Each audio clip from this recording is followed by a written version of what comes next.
Hello, my name is Zombie Zero. Welcome back to Phoenix Wright. Trials and Tribulations. I thought for a second my controller messed up again, but right, in the previous session we went to court to defend Ron Delight, who was being accused of being Master Mask. And while we managed to prove Ron Delight innocent, we got thrown into another ruse by Godot, and now Ron's being accused of murdering his former boss, a security firm CEO. We did some investigation, a little bit of the investigation portion, and we stopped right before talking to Ron Delight after getting interrogated again. So let's jump right into it.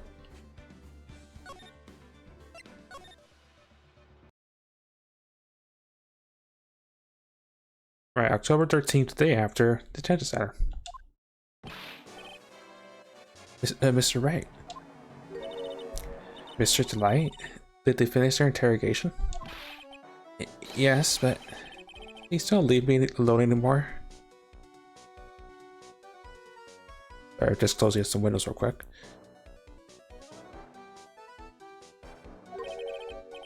Mr. Delight, you lied to us before, didn't you? Well, you see.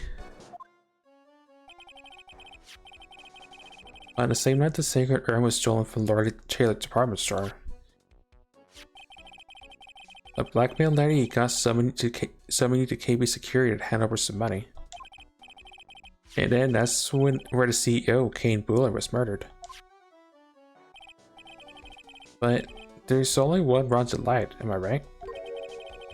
So the only question is, where were you at that night? This time I want to hear the whole truth. Your life depends on it.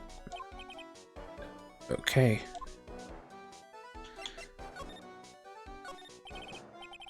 Mr. Delight, do you still insist that you're Master Mask? Isn't that what I've been saying since yesterday? That was a quick response. Tell me about it. To be honest, it's starting to get irritating. But listen, Mr. Delight. At the trial today, we learned the true identity of the thief, didn't we? Alright, Mr. Narcissist. I still like... part of me still internally groans at it. It's pretty much just a pun on look at me. But still, I'm glad at least Mr. Narcissist is no longer a part of this. Well, look, what's the twist though, for sure? Guess it's true. I wasn't the one who stole that urn. Of course not. After all, you were at KB Security at the time. So then the person dressed up as Master Mask in this photo, it's gotta be Detective Batman.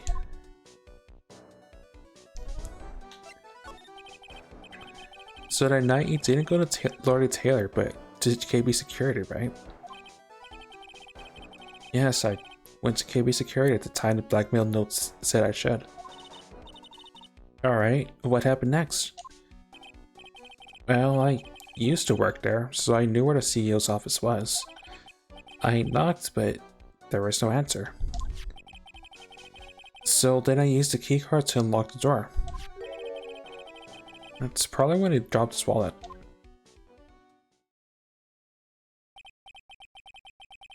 When I went into the CEO's office, somebody was in there. Someone? Then suddenly they bashed me over the head. Bam. Was it Kane Buller that hit you? I don't know. The person ran away while I was still stunned. When I came to my senses, a sight I saw left me speechless. The dead body of the CEO was right up there in front of me. I thought I died myself. Anyway, I thought I should do something with the body. So that's why you put it in the safe? Yes, that's right. I used to be the chief of one of the security teams, so I knew how to open it. Okay, and what did you do after that? Well, I got out of there for starters. I was the one who set up the security cameras in that building. So I knew how to avoid being spotted by them. Nick? All of a sudden, Mr. Delight kind of sounds like the murderer to me. Please don't say that. Mr. Delight, is it true that 1 year ago, you were forced to quit KP Security? How did you? I'm begging you, please don't tell Desi, please. Don't worry, we haven't told anyone yet. Thank goodness. No, But I suppose I have to tell her sometime. She'll find out. Why have you been hiding it from her anyway? Desi would have despised me if she ever found out I was living a life of crime. A criminal? A thief? She'd never forgive me. My marriage should be over. And knowing that, why'd you become a thief in the first place? Because Desi spends money like it's water. There's no job in the world that could bring in enough money. Except being a thief. At least that's what I thought anyway. So we became Master for Desiree, huh?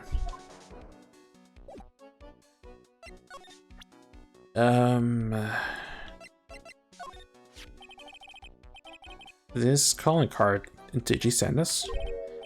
No, that is... Don't know anything about that. I mean, I had other plans for that night already. That's true, we did get that blackmail letter after all. What about Detective Abney? Could he be the one that sent it? It looks that way. Can't think of anyone else. Yeah, at night. Because that letter I had no choice but to go to KP Security.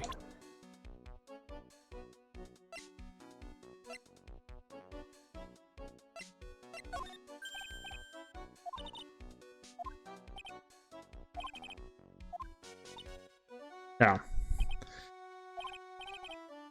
Okay, so it's relevant, but not really relevant. So, was this blackmail letter written by KP Security CEO, Kane Bullard? I think so. Probably. You can only get into the CEO's office if you have a keycard. And a blackmail letter said to meet at KP Security. Guess no one other than Mr. Bullard could have written the letter then.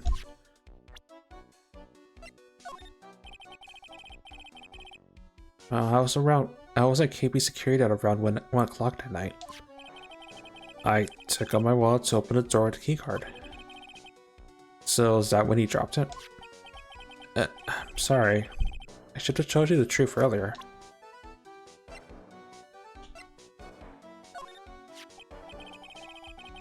Oh, I didn't know Master had become so famous. Yeah, I actually bought his publicity photo. Really? Well, I'd be happy to sign it if you like. I'll even add behind bars. Yes, please, please. Looks like Ron has totally forgotten about what happened at the trial today. That he was declared not guilty of being Master Mask.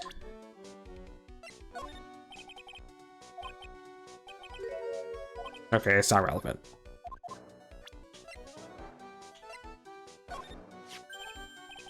Hey, this is an article about my debut heist.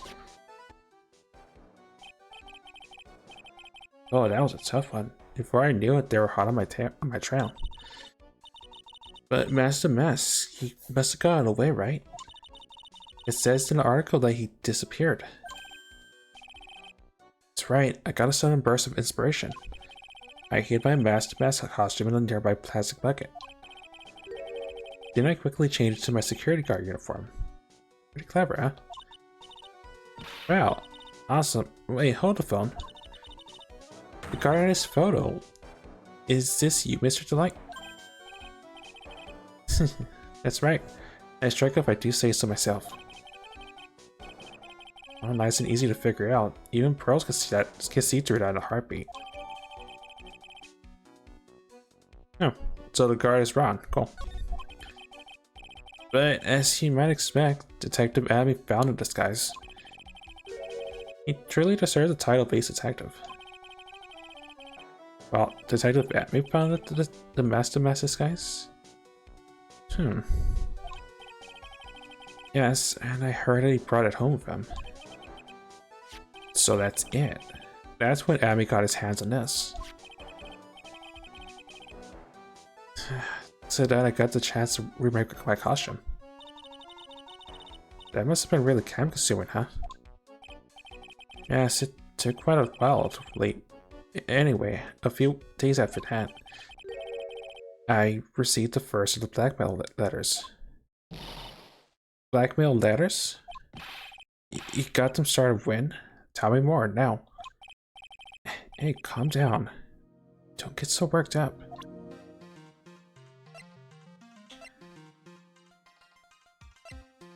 Yeah, I'm curious about this other stuff since he's, he was the guard.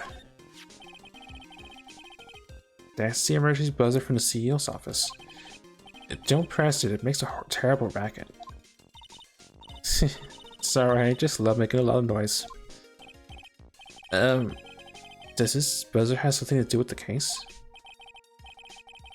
Well, at this point, I don't really know yet. Well, there's no prints on it, or anything else for that matter. This list we found in the office of the CEO, Mr. Bullard. Hey, that's a list of all the stuff Master stole. And that's the value of each item listed next to them. 100 grand, 150 grand. Are you sure that's the value of the stolen items? Numbers seem a little low to me. Even on the black market, the prices should be at least 3 times higher than that. Well, I guess he knows about that stuff because he used to be a security guard. The buzzer went off just once around the time that Bullard was killed. Yeah? It's scary. You know anything about that, Mr. Delight? Sorry, I'm afraid I don't. Why am I not surprised by how clueless he is anymore? Right, that's not relevant.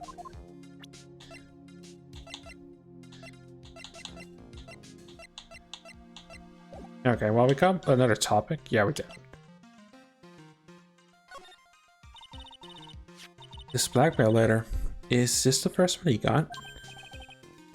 No, of course not. This is the first one to ever call me out to a specific location.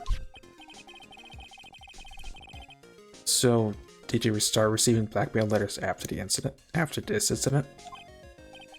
Yes, just a few days after the tier of imminent heist. That first letter said, "I know you did it." So someone found out about your true identity, just like that? It's not easy being a master thief, you know. I've got proof that was you, so give up, it went on to say.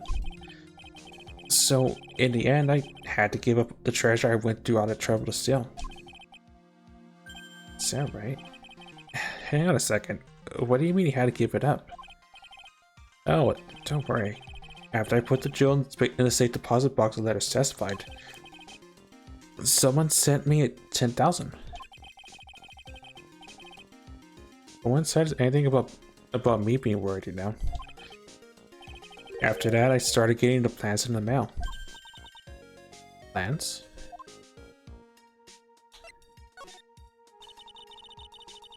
What are these plans you're talking about? There were instructions on how to steal a crown or painting or some other rare treasure. They showed security blind spots, escape rails, and even suggested training methods. So you mean that the one who planned the heist wasn't you? No, it wasn't. I only planned the very first one. After that, I received plans from very kind person. Incredibly detailed plans.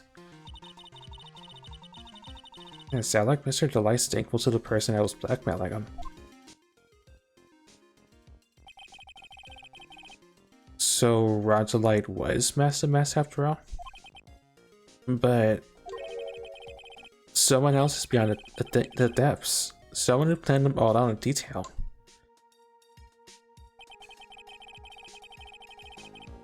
All I had to do was deposit a treasure I stole into the safe deposit box. Then I just waited for the cash to come in the mail. You try to not, look so gleeful about it. So you went after the sacred urn because one of those plans too? Well, see, the truth is, I've never seen the urn.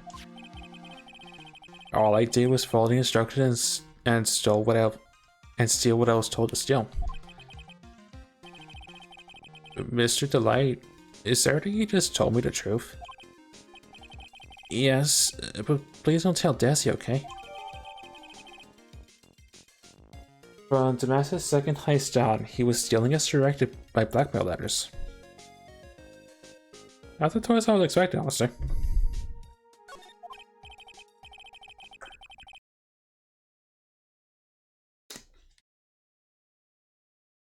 I'm mouth thirsty as always. Around before we go, there's one more thing I want to ask you. Yes, please don't hurt me. Mr. Kane Bullard, do you swear that it wasn't you who killed him? Yes, of course. I could never. I'm not lying. All I did was hide his body in the safe. But then I was afraid they'd discover what I did, so I turned myself in yesterday. Why? Well, if the judge had ruled that I was guilty of robbery, then I'd have an alibi, right? I guess so. You're really clever, Mr. Delight. Well, I have no choice but to take Mr. Delight at his word. Mystic Maya. Hey, Pearly. I'm back. And Rebels first, therefore John Cena's imminent. As I did a character for once.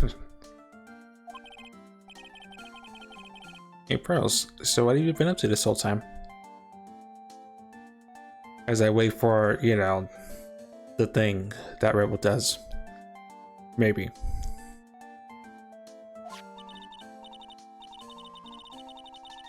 The sacred urn, Mr. Nick. I took it back to Current Village to have it examined.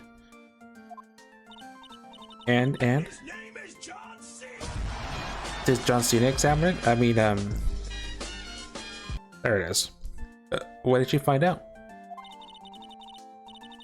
Well, there's no need to worry. They said it's a real urn. Yeah, that's a relief. I was really worried. But there's one small problem. Problem? These cute little pink splotches. They said that it's paint, and that they were put on the urn recently. Why are we talking about the pink splotches again? What's the big deal? I know I'm guilty being extremely late, but I was making sure stuff was done behind the scenes, aka cleaning up dinner and such. As it turns out, making spaghetti easy to do. The cleanup work a lot more complicated, as you would expect. That's my alibi, and I'm sticking with it. Right, what's the big deal? What's the big deal? We gotta find out how they got there, Baka. That's the big deal. Yes, Mixer Nick, Baka. We gotta find out how they got there. Okay. We'll go find out how they got there. Please don't forget about me. Right, the sacred urn was found in Abby's office covered in pink splashes, but it's the real thing. You know, out of curiosity. It's kind of strange. What is? Up until now, Master Mass has gone after famous works of art or treasures. But why did he suddenly decide to steal this plain-looking urn that nobody would want? You make it sound like it had nothing to do with the theft. Well, it wasn't me that chose to steal this urn. Right. I'm pretty sure the urns the important thing to actually break those cyclogs, but I'm sort of curious. But we still have it. I'm glad we got the sacred urn back and all. So then, how come we don't look any happier? Why should I? I don't know if I should say Amy or I am on it anymore. Oh, I don't know if it should say Amy or I am on it anymore. And now it's got big pink polka dots on it that weren't there before. Don't you think you're overreacting just a little? Overreacting? Nick, I can't believe you said that. I mean, it's like, I got it. It's like if I came in wearing polka dots on my acolyte costume every day and said, "Hi Nick, I am." Well, do you still think it's no big deal, Baka? I guess it would be a real disaster. You see? Now that's how I feel. Okay, I'm pretty sure this has to be the thing.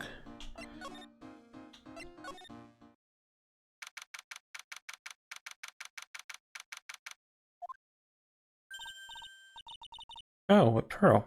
How nice to see you. Hello there. I haven't seen you around lately. What have you been up to? Well, actually, I was having this art examined. Oh, I see. Maybe we take a good look at this urn. We can figure out the mystery of what actually happened here.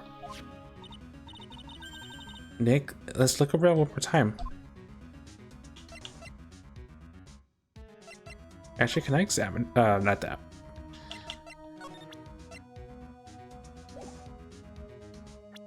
If I could see the thing.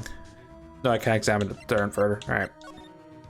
I have an idea of what happened. This box. There's something about it that bothers me. That's the box the sacred urn was in.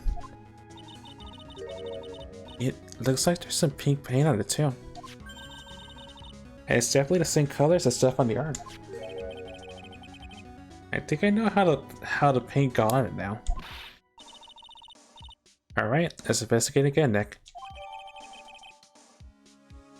The urn box. This box had the sacred on it, and it also has pink stains on it.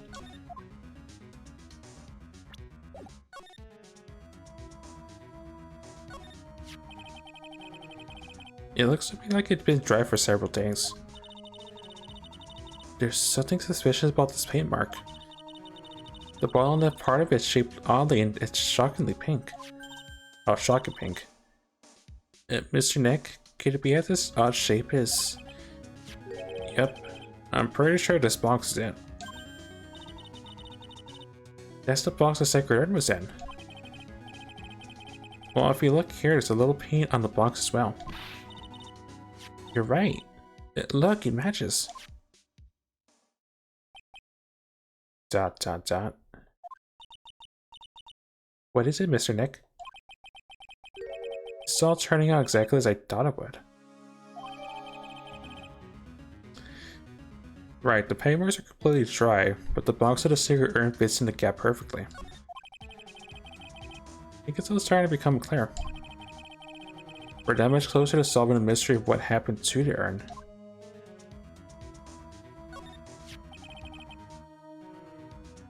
The statue wasn't where it is now when we first came here, right?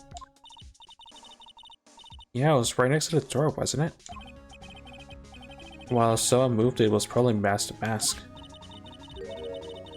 Maybe he didn't like being watched by Mystic Amy while he stole the urn. cut it out. You give me the trace of that kind of talk.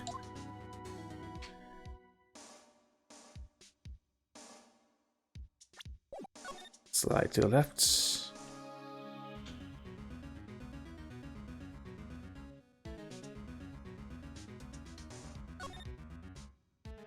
Not counting the orc on it. Wait. No. I mean, this is so suspicious, but I think this is just whatever. Organi. Right, this is the exact same conversation as earlier, right?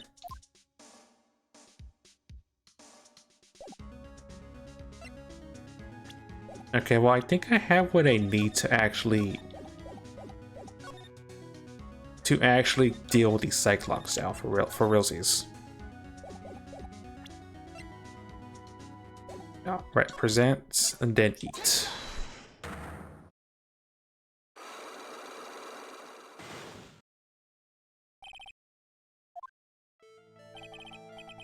Miss Andrews, you know anything about the Sacred Urn? Do I know anything? I'm in charge of the entire treasure exhibit. The urn was submitted before the court today.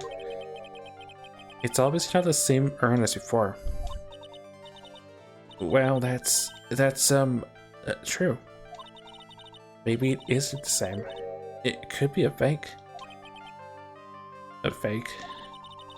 You're the one who said it wasn't the same, so that's the most obvious explanation. I have the urn in question. Take that.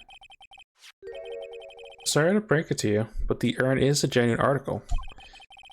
Girls went back to the current village and had it examined. Is that right? It's nice, but I don't see how. What she discovered was that the urn has been broken. Again. Did you say again? Yes, it was broken it was broken once a year ago. I know when we tell her for case her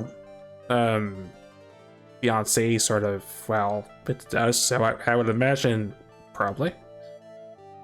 I doubt it's gonna come into play, Rebel, and no, you have Sai. And now it looks like the same thing happened again. And quite recently, too. Recently? Are you saying this urn was broken recently? Yes, that's exactly what I'm saying. Why do I think it was broken recently?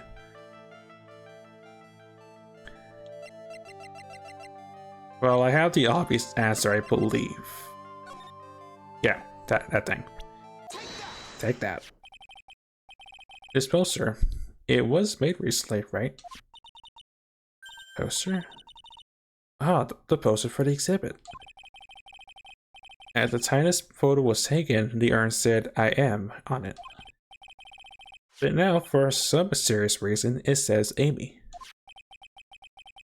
When the urn was fixed, the letters were transposed. Oh. I am. What does that even mean? I don't know anything about that. I wasn't even there when the photo for this poster was taken. Right, that was a mistake. Now, tell the truth. Wait. Or, even if the urn was broken, I had nothing to do with it. Nani? Yes, that's it. It must have been one of the people at the photo shoot. They probably dropped it. I'm sure that's what happened. Okay, looks like she's not going to give up on that Cyclops so easily. Why, yes I do.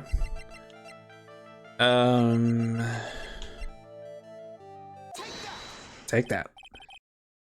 Well, Miss Andrews. What is this supposed to be? Well, this urn has these pretty little pink splotches on it. And there's some on the box art the urn was stored in too. No matter how you look at it, the paint seems to be exactly the same, wouldn't you say? So, what does that prove? that the urn was dropped along with the box. That's when they both got paint on them. Are you with me so far? Yes. The rest of the story is obvious. This box was dropped right here in Lordy Taylor's basement warehouse. If I can prove that, it means the urn was broken here too. So, can you prove that? Can you prove that box was dropped here in the warehouse? Or in the basement warehouse? Well, yes, I can. Take that. Eh? Well, I think you already know where I'm going with this, don't you? Yes, more or less. There's pink paint splattered on the floor and walls of this basement warehouse. But there's an odd shape imprinted into a part of the paint stain, am I right? Yes. Well, if you put this box into the impression of the paint, you can see it fits perfectly. Which means this box was dropped right over there. And that is when the urn was broken. Your name does you justice, Mr. Wright.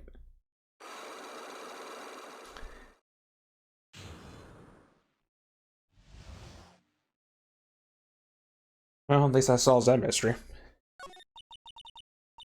So sorry. It was the one who broke the urn. Boy, does this make me feel like some sort of evil school teacher.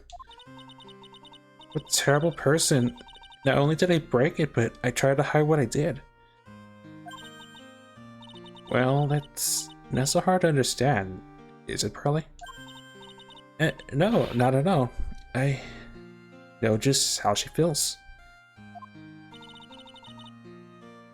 Again, for context, because it's been said already early in this episode, Pearly may have been the one that broke the urn in the first place, so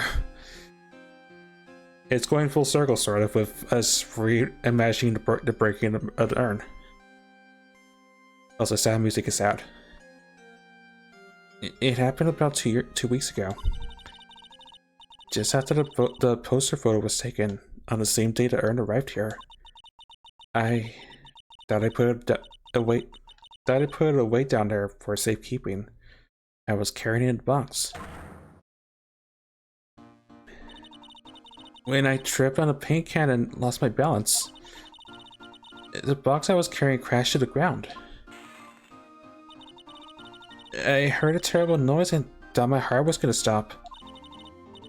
Fearing the worst, I opened the lid of the box and that's when it happened. The broken pieces of the urn fell right out of the box and landed right in paint. I was in shock and let out a huge scream. Yeah, I could totally see how it could have happened. Yeah, as clumsy as she is, I'm sure Maya understands. Well, it was the most important treasure in all of Current Village. So I tried as hard as I could to fix it. Fortunately, the shards were pretty big. And that's when IM got changed to Amy. I didn't know how it was originally written. But any sane person fixing it would have assumed it said Amy. Any sane person? Really? Oh, Pearls. Well, she said she wasn't very good at spelling. At the time. Anyway, I put the urn into the storeroom and no one's seen it since then. Okay, so the sacred urn was broken and repaired by Adrian Andrews 2 weeks ago, then replaced in his box. It kept out of sight since. But something I don't get. When we first came here, I didn't see any paint stains. Well, that's because it was so ugly and embarrassing. I used to go in a statue to cover it. The Amy Space statue? Right. Well, the first time we came down here, it was on the night the sacred urn was stolen. But, Mr. Nick, There were no paint marks on the wall or floor of the warehouse where we were when we were here. Well, there's a good reason for that. On the day of the crime around noon, that golden statue just happened to arrive from the mountain training hall. And I realized the statue would be the perfect size for covering up the paint stains. That's why I put it where you first saw it. I see. Now it makes perfect sense. But there's still one thing I found strange. What is it, Pearl? The day after the urn was stolen, we came here again. At the time, the statue had been moved and the paint was clearly visible. Oh, she's right about that. Well, Miss Andrews? Huh? What? I don't know anything about that. I placed it there to cover the paint, so why would I move it again? Well, then who was it? Who would have done it and why?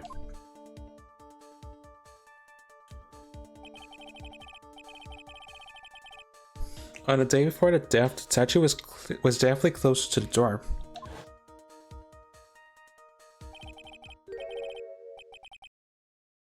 I think I have a hunch, and I'm gonna have to wait to see if that hunch is right. Then the next day was moved, but why? Right, the statue was carried into the basement warehouse the day of the crime, and it somehow moved again that night.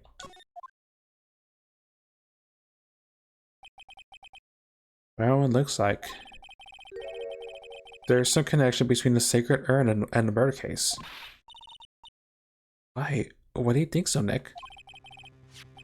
Because that night, the real thief, Ron's Light, was at KP Security. So, then why did another masked mask show up here? A lot of different things are pointing to one undeniable fact. One undeniable act? Mean that fact? Well, the murder trial is starting tomorrow, but it looks like that thief is going to be making an appearance.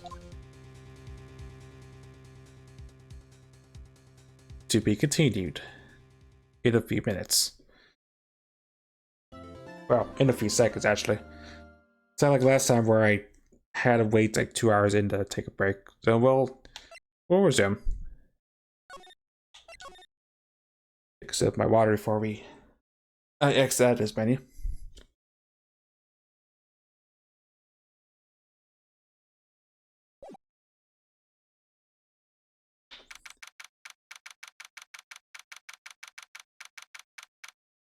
October 14th, 9:41 a.m. District Court, defendant lobby number 4. Hey Nick, what is it this time? You won't believe how many people are here for the trial. Well, it is a murder case. What are you talking about? They're here for the trial next door. Next door? Why didn't you notice, Nick? They're having a Detective Amy's trial today. Detective Amy? They say they're gonna try him as mask to mask. Already? Man, that was fast. Why, I'd love to see mask to mask's trial.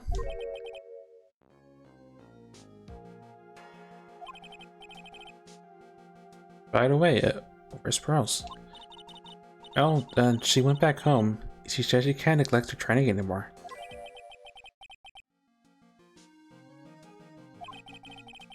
Rosa's really got into her training lately, huh? Yeah, ever since that incident last year. Please, don't ignore me. Oh, Mr. Delight. Good morning. No one likes me. No one would notice me, even if I killed someone. Come on, don't be silly. Nani, wait a sec. You don't mean you're the murderer? No, I'm just a poor thief. No, wait, that's not right. Thief can't really be. Yeah, Hazard. Well, come on in. I swear, this case has so many turnabout's on it, more than I expected. I still think the whole, like, there's a second case of the episode, it's just the rug pulling underneath me moment like yesterday. But we'll see what happens with this case. Right, let's see. According to Mr. Delight, from the second crime on, he was following a bunch of set plans. Plans that someone had been sending him to help him commit the heist. Do you really think there's a connection between the thief and the murder, Nick? It's possible, but today's trial's a race against the clock. Huh? How come? Let's just take our time like always. Right, that's not an option. ... question mark?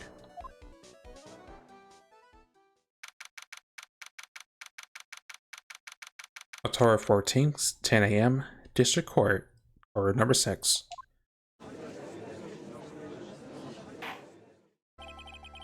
Court is now in session for the trial of Mr. Runs the Lights again. The defense is ready, Your Honor. You're ready. Preparations will last refuge of the week. Okay, settle down, everyone. Let's begin with the opening statement, Mr. Godot. Great, he's got the judge in the palm of his hand, yet again. Rongeline is simply too young to be sent to war. That's all. I'm afraid I have no idea what this means, Mr. Godot. Then you need to get out more, Your Honor. Life is war. That is exactly what you must be more. That is exactly why you must be more precise in your wording. That's all my statement means. You understand, right? Yes. Well, then let me briefly summarize the details of this case. Well, the judge is taking charge like he knows what's going on for a change. The victim is King Bullard, CEO of KP Security. I just realized he sort of got his tie really tied in. What did I say the case was again?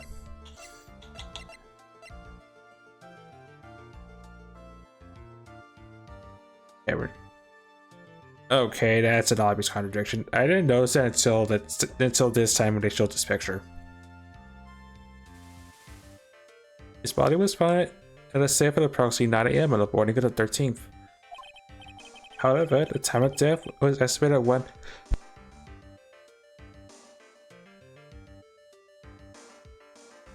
I was thinking I could hold that sneezing. The answer was no. However, the time of death was estimated at 1 a.m. on the previous day. I'm glad he's muted the market time still. I was thinking I could wait till I could get to this part. And that's when our last little kitten dropped the ball. That last little kitten is, of course, the defendant. Your Honor, Mr. Godot, please call your first witness.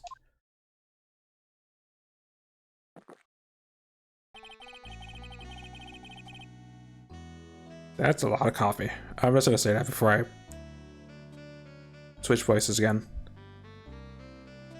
I never drink more than 17 cups of coffee during any given trial. The first one, it's always the best. Mr. Godot, you're the witness. Okay then, let's hear what the defendant, Mr. Runs the Light, has to say for himself. The defendant, well, Mr. Light, does the defense have any objections? It may be a bit of a disadvantage having the defendant testify, but... Well, I remember when Mia was defending me.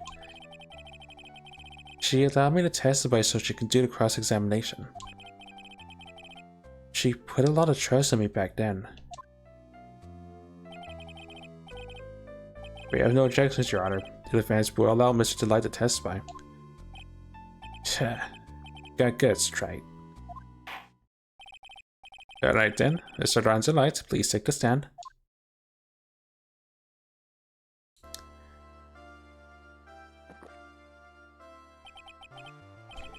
You did it, didn't you?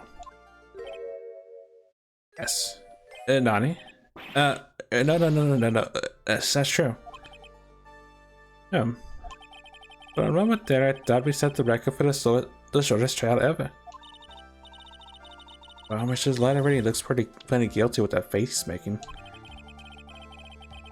And once he opens his big mouth, he'll probably put the last nail in his own coffin. Very well. Now then, can you tell me something? You didn't kill Bullard. Why did you go to KB Security? Well, kind of hard to say. Boy, I wish I... And now then, let's see. That's a testimony about what happened. I witnessed my visit to KB Security.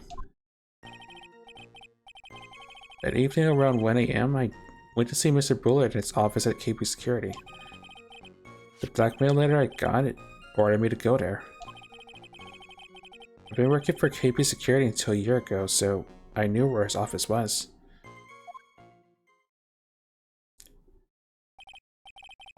"1 AM, exact same time the murder took place. The weak get washed away by the tides of fate. The strong drink it up." It's bitter today too, just like my destiny. Man, you never know that from the way he's chugging it down. It's alright, your cross-examination, if you please.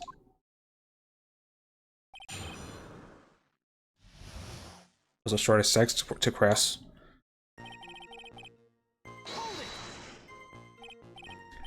"1 AM, huh? You're absolutely sure about that?" "Yes, that's what my watch said when I was entering the CEO's office."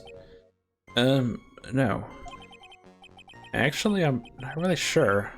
My watch was slow and my internal clock was... 1 AM, that was the exact time the victim, Mr. Bullard, was murdered, correct? It's too late for a coffee date, that's for sure.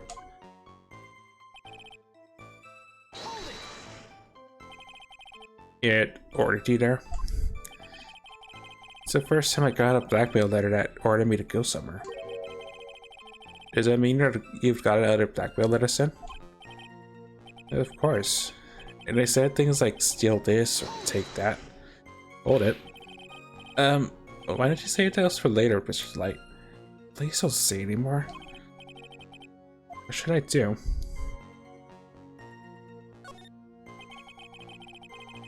So, what did the blackmail letter question say? It said to pay 50 grand. Money, huh? A perfect motive for committing murder. But wait. I never intended to pay that money anyway. Well, is that right? After all, he had nothing to hold over my head. I had nothing to be afraid of. That pointed to a deed. Witness, let's have that added to your testimony. Yes, sir. Right, a muddy musket burned out of space has a better chance of surviving than I do. Blackmail threat didn't scare me. It wasn't going to cause me trouble or anything. Just what were you being blackmailed about anyway? The blackmail said if you don't want your identity revealed, correct? I'm sure it's referring to the whole master mask thing. But I wasn't worried. Mr. Bullard didn't have anything on me. He didn't? Anyway, I care what anyone says about me. Just as long as Jesse believes in me. So that's why Mr. Light didn't believe he was Master Mask. That's why I knew they were just hollow threats.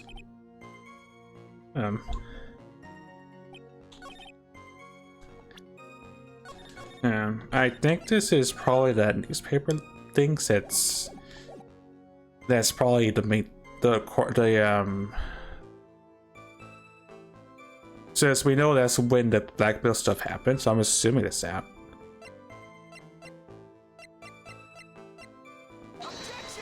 No.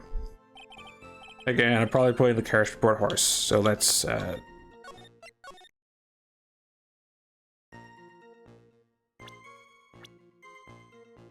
maybe no.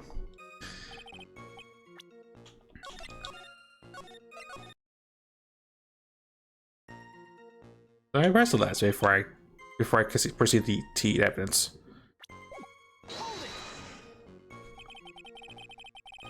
You used to be a security chief for KB Security, right? Yes, that's right. A security chief? You? And yet, a year ago, you were fired without notice. Revenge for an old grudge. A perfect motive of murder, wouldn't you say? Isn't it good? Maybe I should change the subject?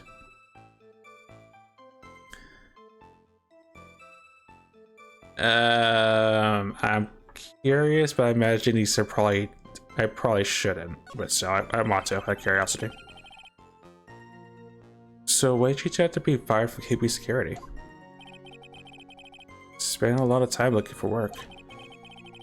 But then I decided I wanted to start something myself. Hey, this is going from bad to worse. So I started looking at books, TVs, and movies, learning all I could about Masked Man. Masked Man? Hold it. So you wanted to try drawing a comic then, about Masked Man? No, that's not quite right. Hold it. Your Honor, let's move along, shall we? But you asked the question. Being quite odd today, Mr. Knight. Great way to bring the spinning buzzsaw one neck closer to your own neck, Mace Attorney. There wasn't much to his testimony, was there? Sounds like he's avoiding something. At least that's what it sounds like to me. A bad feeling about this. We better be careful. But if we don't find a way to make us spill the beans, we'll never get closer to the truth. Yeah. I want to know what the other one is out of curiosity, but I think I should just focus on the matter at hand.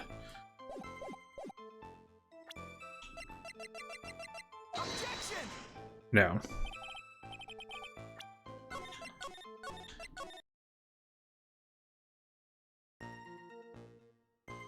It wasn't to cause me trouble or anything.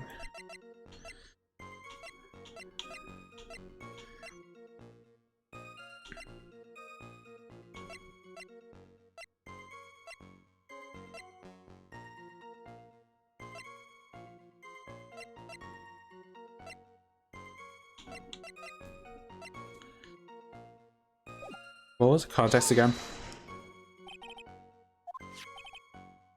You don't want your identity revealed, refer to the mask.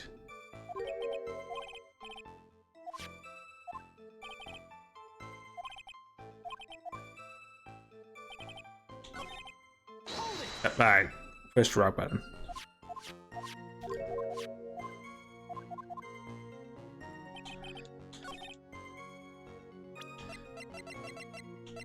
What's the other saying specifically again?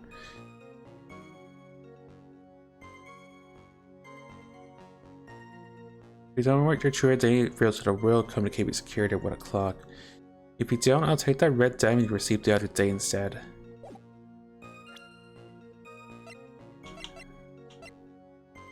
Oh, or maybe talking about this? No.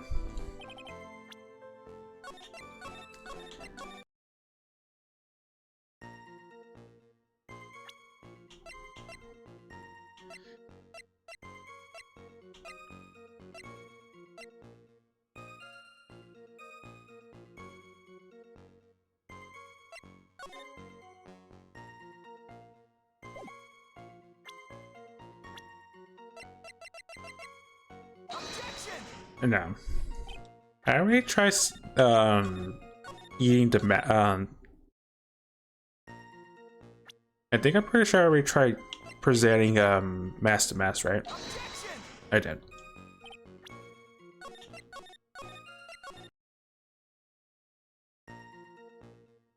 Or what about no.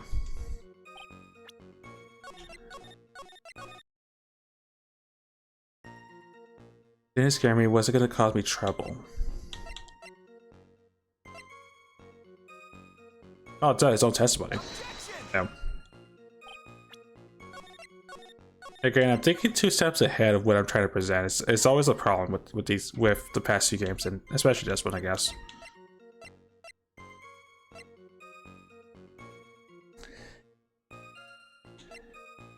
And I already tried presenting this, right? Yes.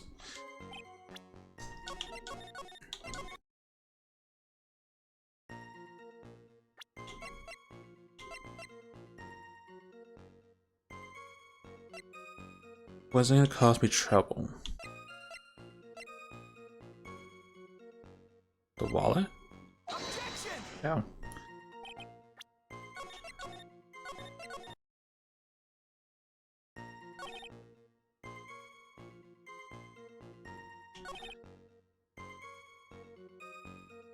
Wasn't like I said, cause me trouble.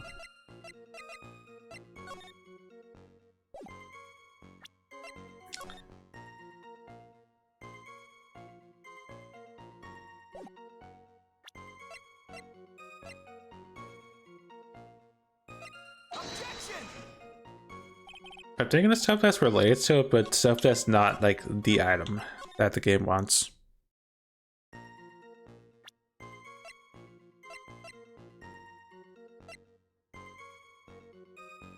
I would have thought it'd been Ron's testimony, if anything.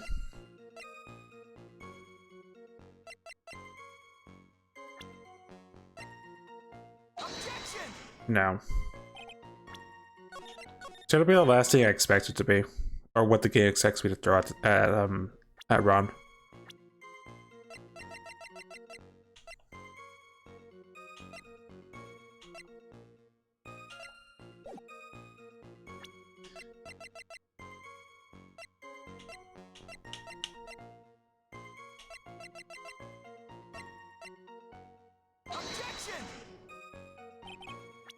No, literally is going to be at the last thing I throw at this part.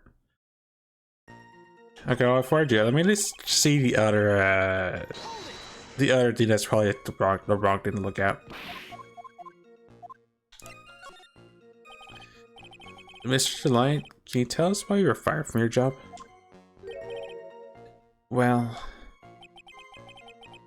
I was filled with those who have said, I wish I had never asked that. Okay, then I take it back. Defendant, please answer the question. Well, I needed money. You needed money? Well, you see, Daisy was suspended. It's kind of her hobby. That's actually the best hobby in the world, huh, Nick? My salary wasn't nearly enough. So I stole data from the company. Come again?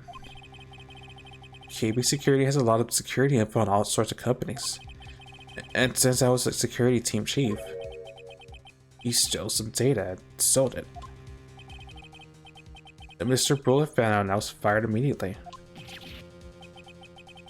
I wish I never asked that.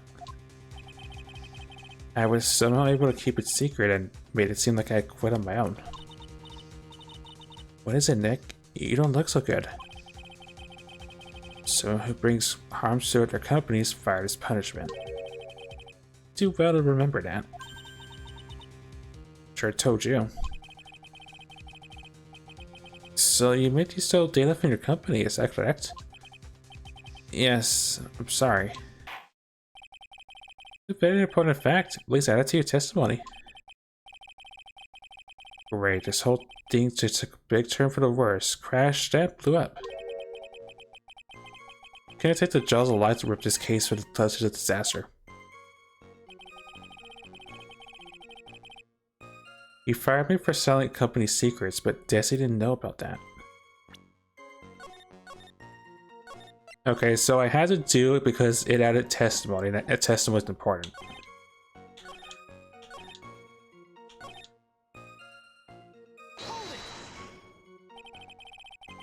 So why would you do something like that? Well, for Desi's hobby, what else? Wasting money, huh? It's not a waste. So, Miss Delight didn't know that her husband was fired, does she?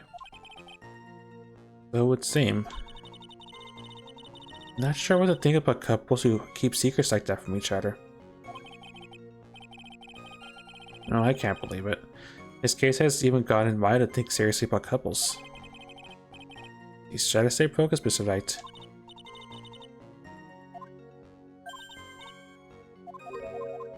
Right.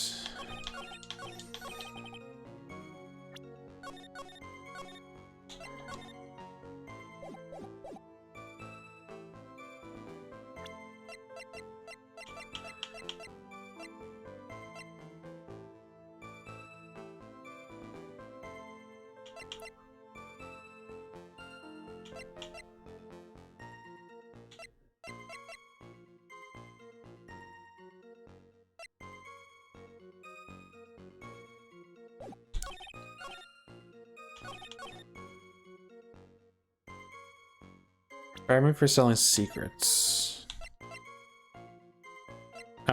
Maybe we can assume this is where you get the blackmail letter. No.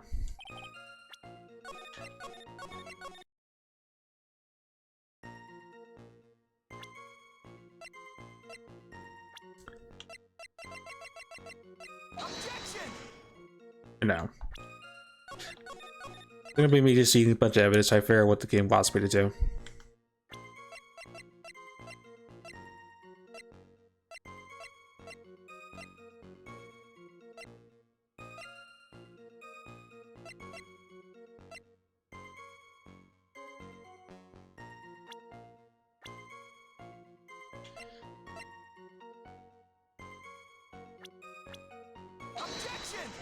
No.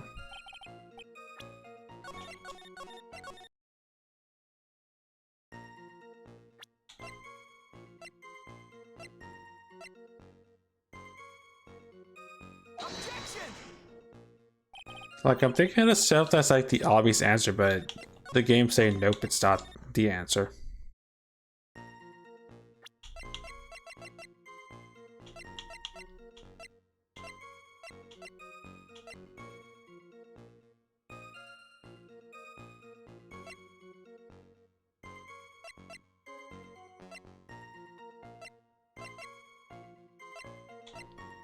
Was there one off?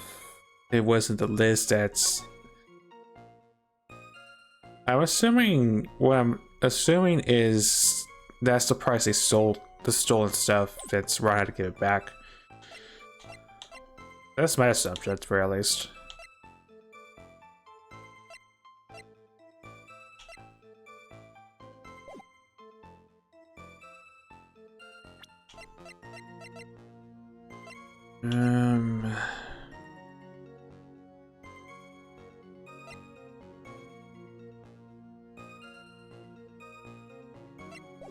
Maybe I have to solve the first part, and now that I actually know that the full test might actually do this.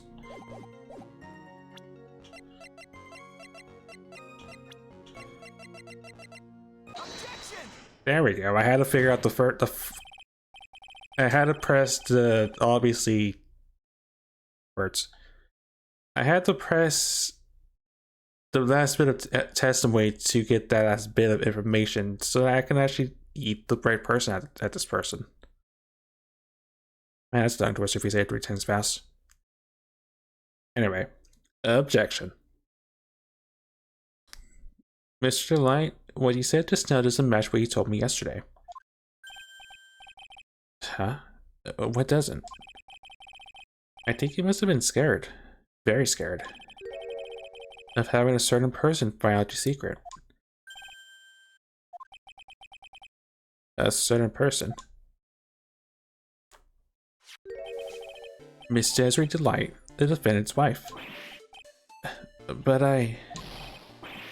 Listen to me, my Desi. She's... Looks like if I just sit back and relax, the fun will end before it truly begins. Great, go dot. Yes, we know. It was all your wife's fault. What do you mean? Mr. Delight stole company data to pay for his wife's spending habit, for which he was fired. Unable to face his own wife, someone used his dirty little secret to blackmail him. That is how this murder came about. Oh. Gray areas falling neatly into place for him. Don't talk about my dancing like that, or you'll be sorry.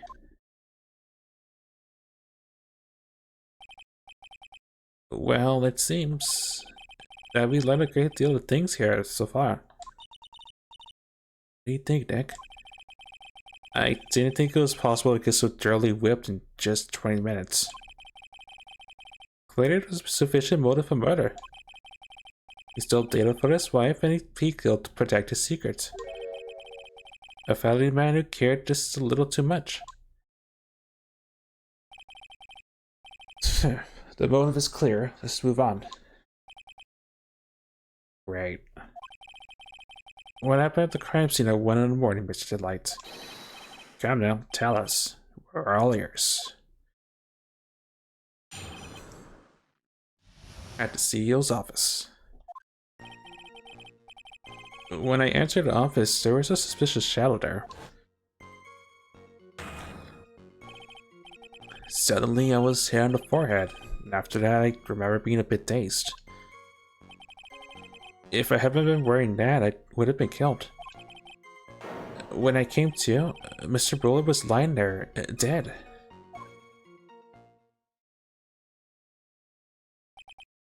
I see. Suddenly hit on the forehead, huh? I believe that detective from yesterday provided similar testimony. He said that Master Mask struck him on the head from behind. Of course, since Abby turned out to be culprit himself, that was all a lie. Tch. No one's gonna believe a pathetic lie like that. What are you saying? I really was attacked. We'll find out if what you say is true or not during the cross-examination. Goddamn, Mr. Wright. Don't go easy just because he's your client. If I see any sign that you are, I'll treat you to another cup of my special blend. Well, you don't have to worry about that, Mr. Godot. I have faith in Ron. I know he didn't do it.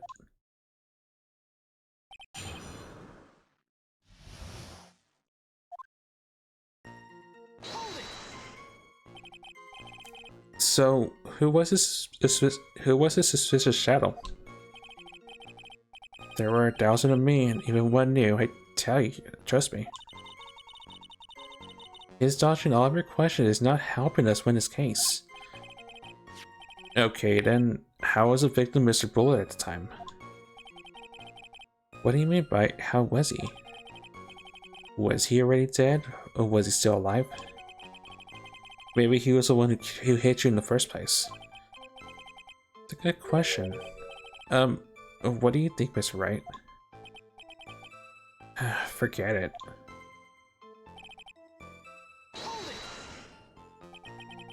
Your forehead? Yes, I was hit on the forehead as soon as I entered the room. It was an amazingly fast and powerful attack. Do you remember anything about who hit you? Well, I said, it was a fast and powerful hit. So I think I was dazed for a while. I don't think Mr. Delay even grasped what you were saying. Yeah, I'd like to show him a fast and powerful attack myself. Maybe that would knock some sense back into him.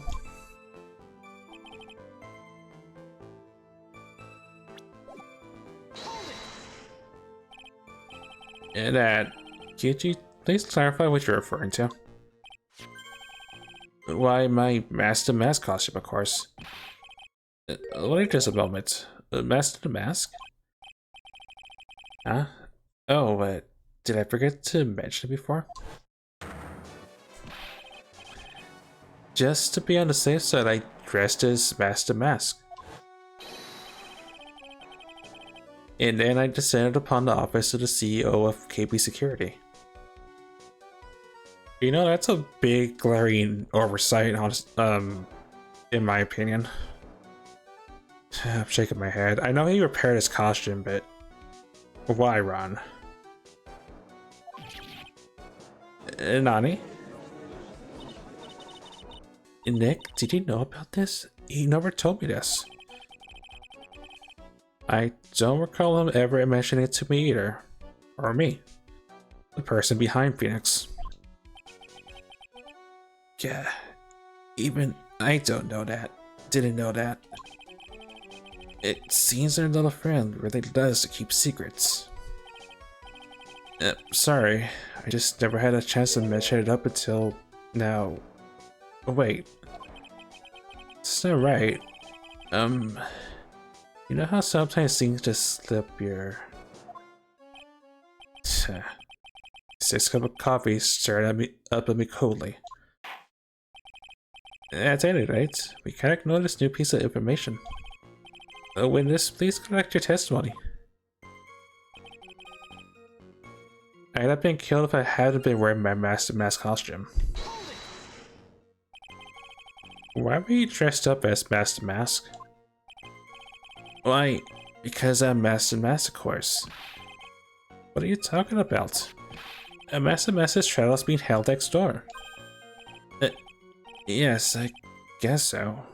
Anyway, at the time, I thought I was being blackmailed over the Master Mask issue. So I thought I should go with him, just to be safe. Oh boy. Let me tell you, it's a real pain to move around with that cape. That's why it took a lot longer than I expected. Took a lot longer? Oh. Of course I'm in the press. What do you mean by took a lot longer? Oh, opening the safe, of course. My cape got caught in the safe door, you see. This all happened when I was hiding Mr. Buller's body. What was that? Back up a second. Yes? You don't know when that hit the body in the safe? Well, yeah. Inconceivable. Right. Just what reason could you have? What are you thinking? Question. When does someone toss their dirty shorts in the washing machine? Nani? The answer is simple. When they take them off. As usual, I have no idea what you're saying. Do you mean that Mr. Light hit the body because he's the murderer? So you're not as stupid as you look. Man, his motive for this time is really obscure.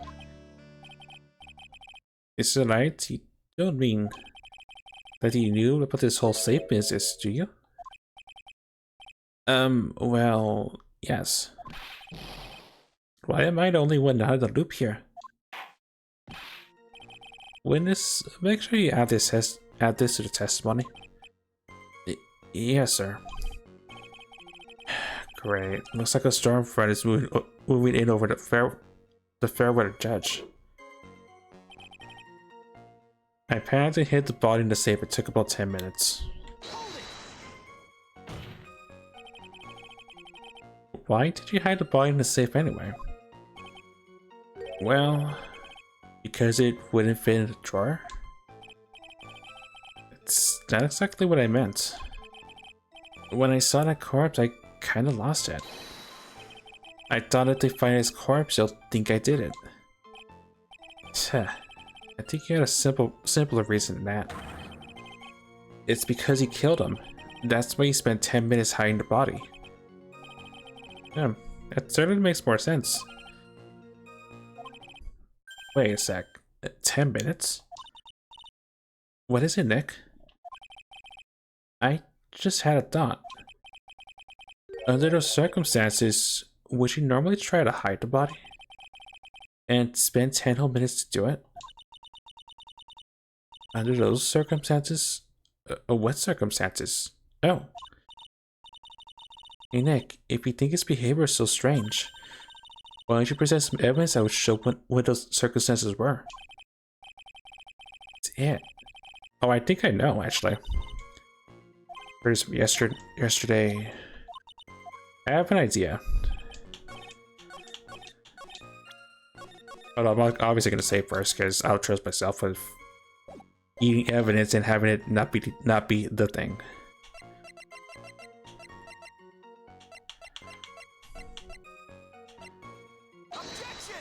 Objection. Your Honor, could you please take a look at this record? And what might this be? The record for the emergency buzzer that connects the CEO's office to security. If the button is off is pressed, a security team is supposed to come running. And according to this record, the buzzer was pushed once at 1:02 a.m. What?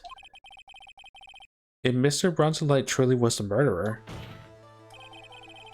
he would have ran as soon as that buzzer sounded. After all, a security guard would have been heading his way. Let's remember who we're dealing with here. He probably had no idea there was security personnel in the building. Objection. Up until 1 year ago, my client was working as a chief of security. There's no way he would have known about it then. Would have known about them.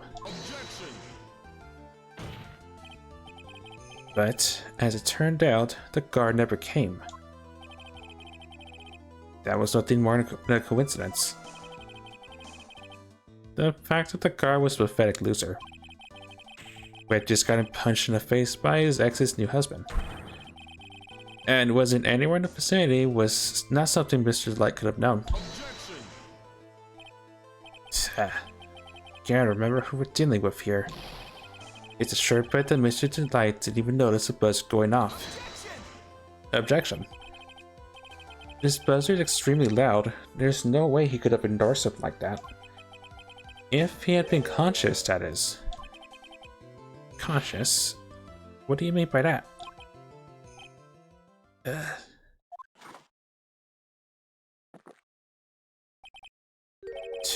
Fine. Let's hear your theory. While recalling the defendant's testimony, the moment he entered the victim's office, someone attacked him. Mr. Delight said he felt dazed. I'm willing to wager that he was knocked unconscious for at least a few minutes. Unconscious? So he fainted?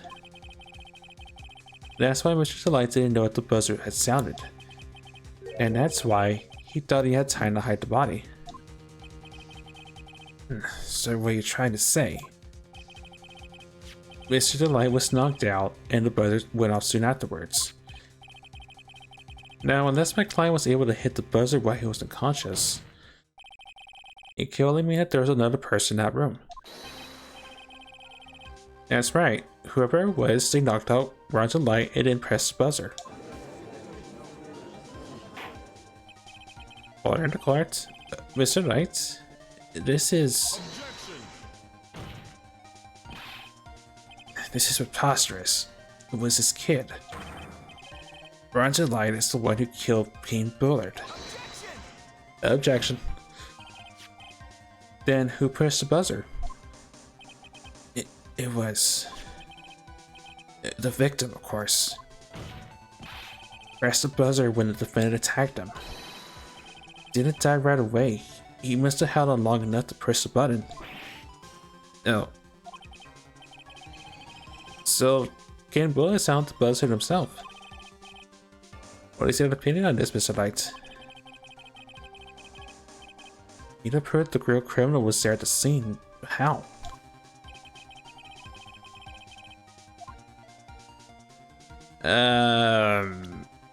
I want to say yes. I mean, just say me how to have it.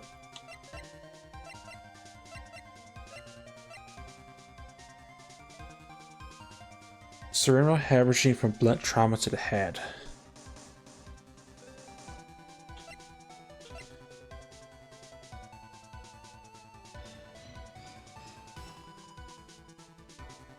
I want to say yes because of the fact that there's no prints on the buzzer, and that's what we're talking about. So, yes. The defensive opinion is this, Your Honor. This piece of evidence proves that it wasn't the victim who sounded the buzzer.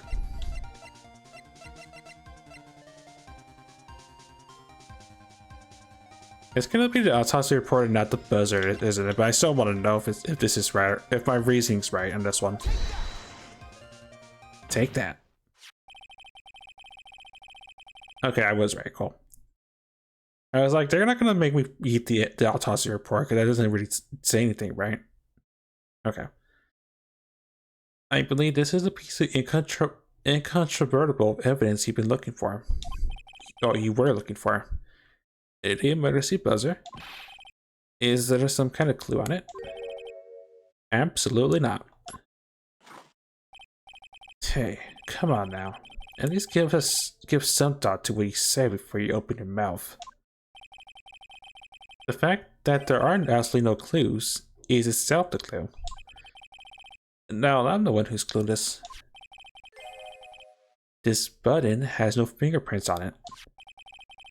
If Mr. Burlow had really pressed it himself, naturally he would have left his fingerprints behind.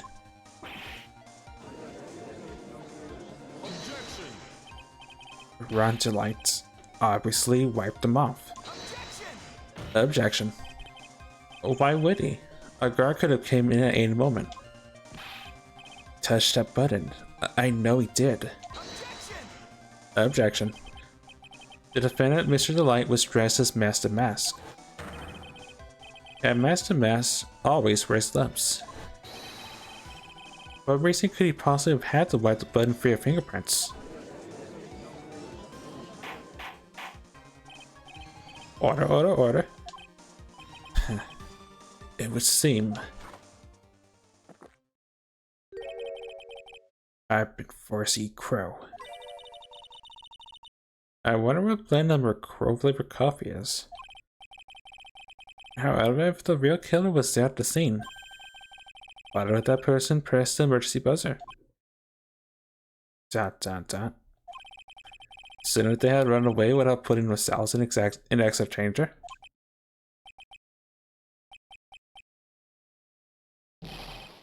What's this awkward silence all of a sudden? Looks like you're fresh out of parlor tricks. They're onto you, Nick. Give me a minute to collect my thoughts. The real culprit killed Mr. Bowler at around 1 AM. And Mr. Delight just happened to waltz in when the murder was taking place, right? The killer clobbered Mr. Delight, then sounded the buzzer. Even though security was supposed to respond right away if the buzzer was pressed. Security was supposed to respond.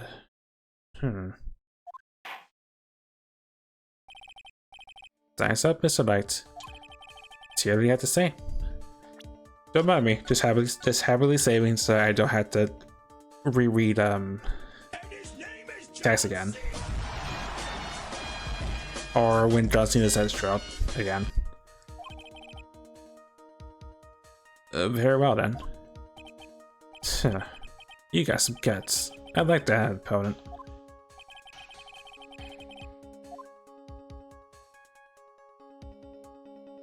To find out what it did. I mean, I want to know, but they're probably like I'm just gonna paralyze. I think the answer is probably I think it's honestly the College Garden. The killer knew that they pressed the button and a guard would come running. And that was exactly what they wanted. Do you mean to say the killer called the guard on purpose? Yes, although as it turned out, he never showed up. Because he was getting his clock clean at the time, so to say. A touching story.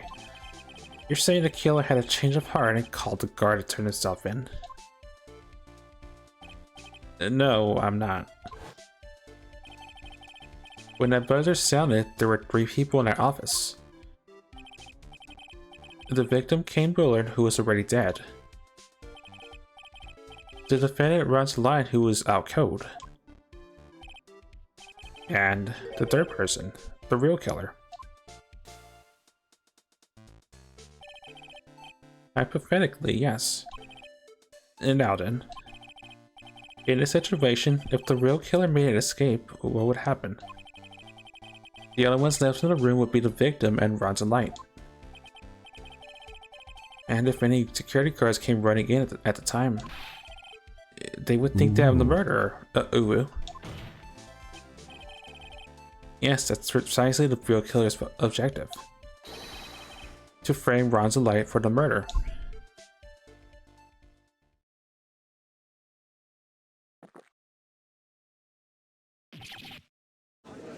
Oh, that's just for the spit take.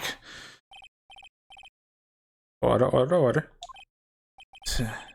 It would seem I've been made to eat my words once again. Actually been made to do a spit take with a cup of coffee. Again. Mr. Wright, who was it? Who was it that tried to frame me? Wait a second. I'm the one and only master. Nick, you mean the real killer is? We're gonna have to drag that person in here right now. But who is it? Don't have any solid proof yet, but think about it. The killer knew Mr. Deline's identity, and they also knew that he'd been called to KB Security that night. So the killer used him to execute a well-crafted plan to murder Kane Bullard.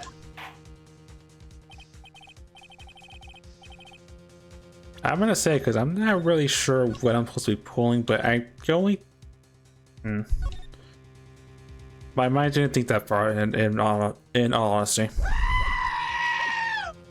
Yeah, that goes for you may be happening.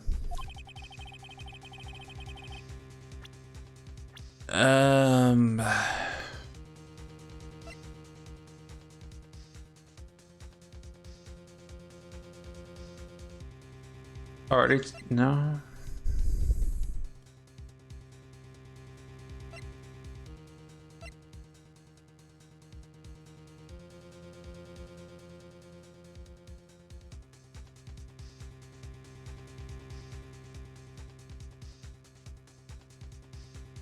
I'm gonna make a bold assumption, and I'm probably wrong in this fact.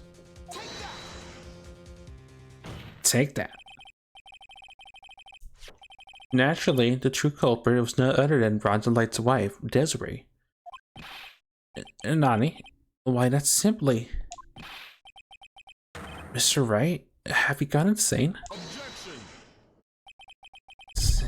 Aren't you forgetting something, Mr. Trite? Excuse me? Where was Desiree Delight at 1 AM that night? That's right. She was at the police station for almost the entire night. She was being questioned after being stopped for reckless riding. I have a record of it here. Right, I forgot about that. It seems I see Natalie may be setting it early. Okay, that was not the answer.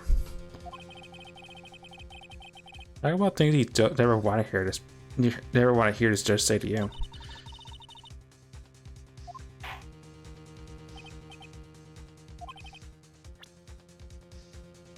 Fine, I'll eat the point lost in the chain, I guess. I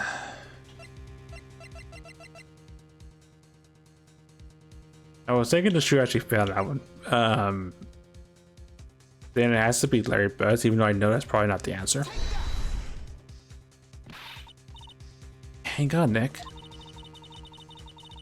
That's wrong, isn't it?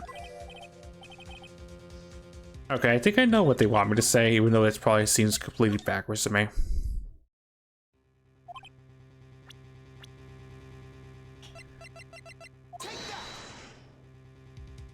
Take that. Detective, look at me. He's the only one who could have done it. He's detective, look at me.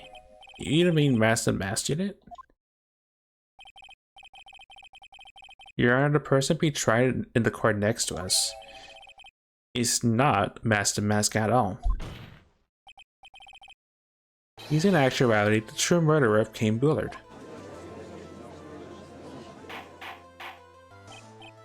Order. Mr. Wright, explain yourself. Theft and murder, which is a more serious crime? They're not even close. Murder is the more serious crime, of course. It's a capital crime subject to a capital... Man, tongue twisters. It's a capital crime subject to a capital punishment. Well, remember that trial from yesterday, if you would. When Look at Me confessed, there was a huge commotion in the courtroom. Of course. The famous detective was unmasked as, well, Master Mask. Instead of being convicted of murder, he was found guilty of grand larceny. That was his true objective all along. To be found guilty? Master Mask had the perfect alibi for when the murder took place. He was stealing the urn at Lordy Taylor. In other words, being found guilty as Master Mask was Look at Me's airtight, watertight, and unassailable alibi. A guilty verdict as an alibi?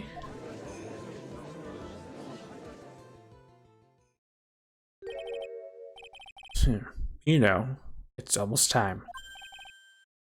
Well, what? Or Look at Me's verdict. It was a pretty simple trial after all. If we're gonna stop this trial and stall that one, we need to do it now. Of course. As assuming you have proof that the detective was the one who committed the murder. Of course. Mr. Look at Me as trial has indeed attracted the attention of the entire country.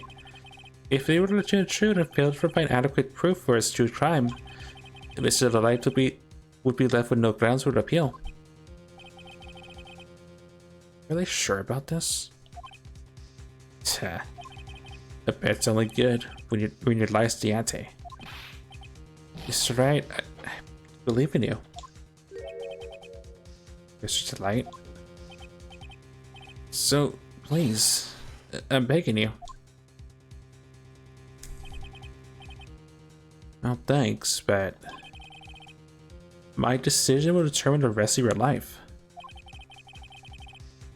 Can I really risk your life like this?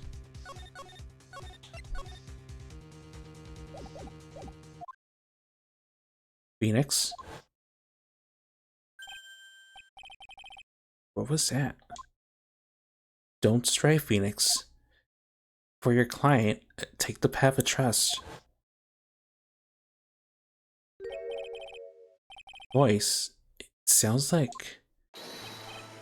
Mia? Emotional damage!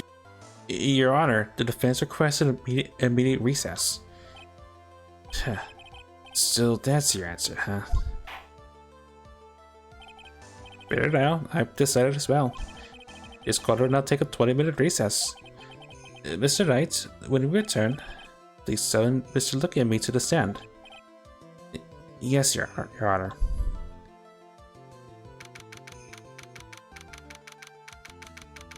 October 14th, 11:58 a.m., District Court, Courtroom number 5, which is convenient next door.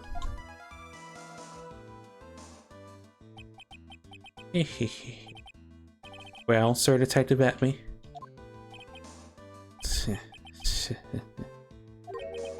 I have to say, Mr. Payne, you performed splendidly.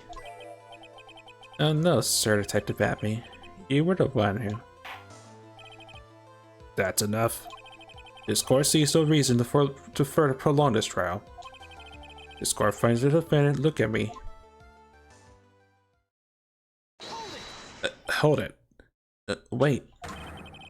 Don't hand down your verdict yet, please. Well, well. Sir Lawyer, welcome to my courtroom.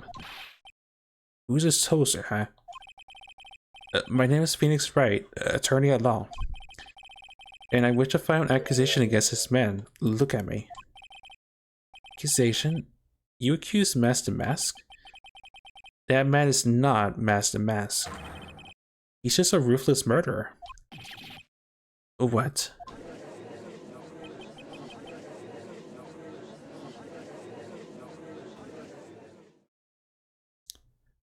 To be continued?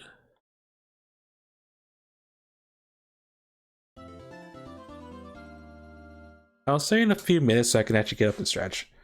But we'll be back in a few minutes and then we will see where this goes because I'm actually intrigued. I was thinking I was going to stop here, but I'm actually legitimately intrigued. So let's take an ad break. We'll be back in a few minutes. Let me actually get a song loaded up.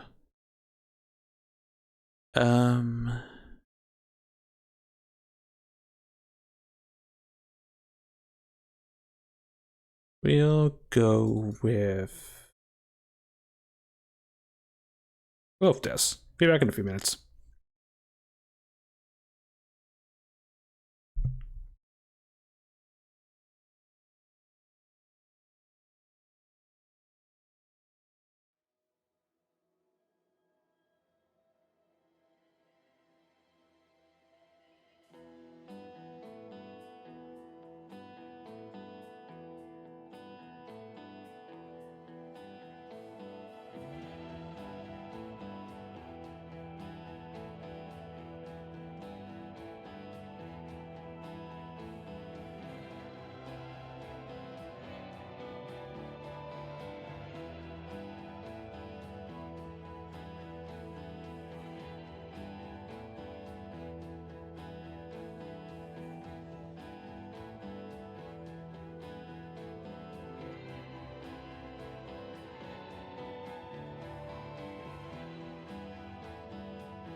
Okay, I am back and I remember to grab water this time.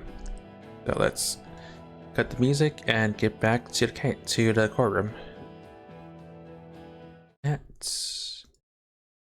And this.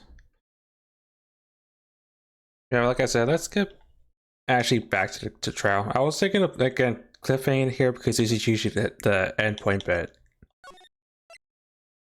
I'm curious because I wouldn't expect a twist like this.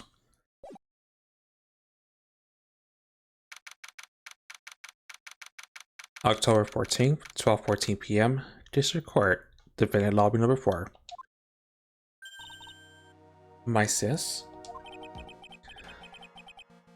Well, I could have sworn I heard Mia's voice. So then, she's still alive inside your heart. Sneaky boy. Oh, Mr. Light. Is it true that Tep is the real killer? Well, to be honest, we don't have any definitive proof. But he's the only one who could have done it. But wasn't he at Lordy Taylor that night? Not to mention, we don't exactly know his motive. I mean, why would Detective Abney want to kill Kane Bullard? Shoot, it's almost time. Better get back to the courtroom. I need to find some solid proof. And it's gotta happen soon. And it's gotta... Words. And it's gotta happen sooner rather than later. October 14th, 12:21 p.m. District Court, Court number 6.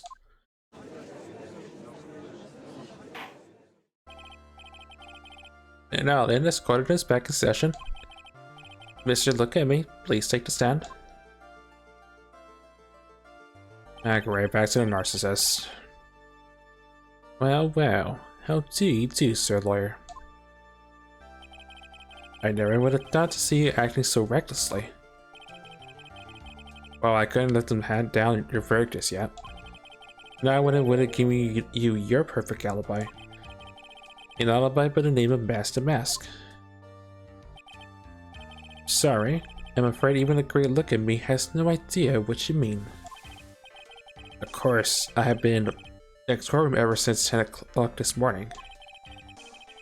I'm afraid there's no way I could have known what's been going on here. Being in the defendant's seat all day, correct? Being tried to smash the mask. Indeed, it's truly child's play that fooled ignorant masses. Not only did the poor fools ask me to protect their valuables in quotes, they even gave me a generous reward upon returning their own property to them. Take this red diamond ring that sparkles upon my divine finger, for example. So you continue to insist that you are in fact Master Mask? Of course. Very well, look at me. Let's begin with a simple question. On October 12th at 1 AM, Kane Bullard was murdered. But where were you at that time? One without knowledge lacks even the knowledge that he should be ashamed of himself. But don't worry, I will not hold it against you, Sir Judge. Thanks. Alright, Mr. Abney. The night of the murder. Speak. We're all ears. As you wish, Sir Prosecutor. The alibi. I was still in the urn as Master Mask, just as I announced I would. I had more than enough time to prepare. It was a pathetically easy job. The photograph contains no words, but in this case, one turns out to be my witness. The time at which the camera captured Master Mask was the same time as the murder.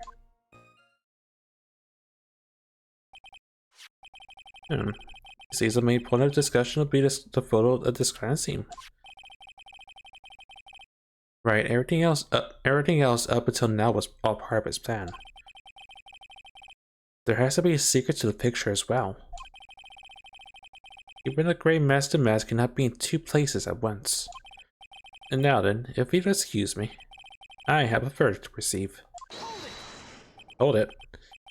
Unfortunately, Mr. Adme, we still have to do your cross-examination.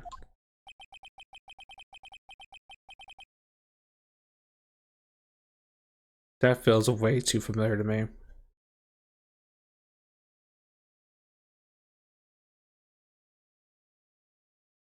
I feel like I should know this, but it feels way too familiar to me, but sure. A fool is too foolish to know that he is a fool. I think he's trying to say you're full of it, Nick. The only thing that's full of it is his alibi.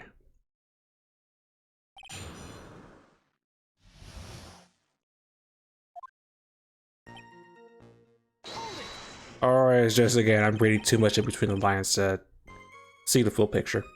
Well, it's like a second. So this photograph is proof, correct? Indeed it is. And the man in the photo is certainly wearing a mask. That is why I'm called Mask the Mask. Yet conveniently, that also means there's no way to tell who this really is. But what do you mean? Are you saying that this is not in fact a look at me? That it could be an accomplice dressed up as Mask the Mask to create an alibi? What an interesting idea. Are you saying that I, Lone Wolf Luke, had an accomplice?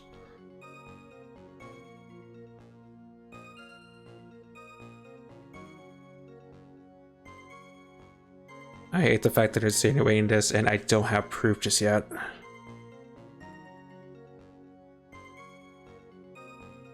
I might have to come back to that when I know it. If Look at Me was at KB Security during the murder, then the mask in this picture has to be a fake. Then it really was an accomplice. But right now I have no idea who it was. I don't have any idea any idea right now either. Lisa's objections are just what this guy wants. There's gotta be another way, and I'm going to find it.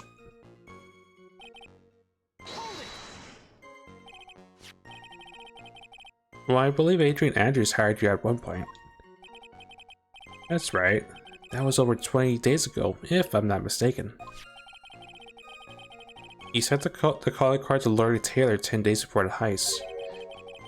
That would have meant you sent out the card after you began your security watch, right?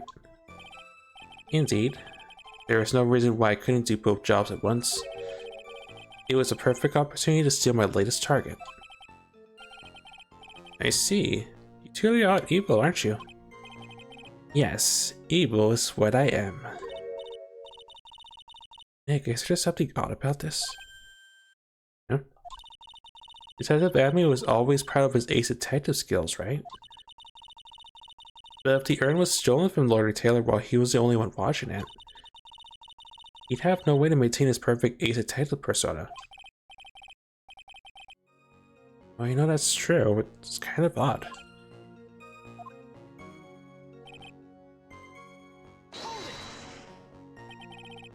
So by photograph, you mean this piece of evidence here, is that correct?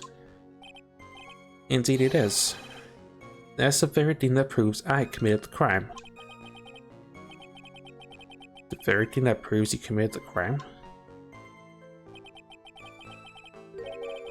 Well, when you think about it, it's really odd. You say that almost as if he had this picture taken on purpose. It was simply caught by the very camera that he had set up. We all have days like that. Indeed, it turned out that there was no such thing as the perfect crime after all. Life is truly an ironic thing. Sad blue melody. Looks like I better grab more information for now. If he's truly the killer, there's gotta be something filming that photo.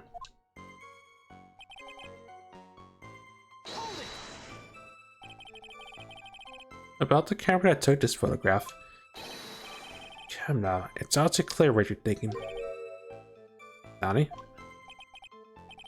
You think I altered the timestamp of the photograph, don't you? I'm afraid that's impossible. The camera was set up by Lordy Taylor, and on top of that, it was Lordy Taylor's stamp that provided the picture's data. Unfortunately for the defense, there's no way the photo could have been altered. I see. Better find something else that could be suspicious. So this alibi is false? It has to be, or he couldn't have killed Mr. Buller at KB Security. But I'm not really spotting anything unusual. Well, there's two possibilities. Either the mess in this photo is a fake, or the photo itself is.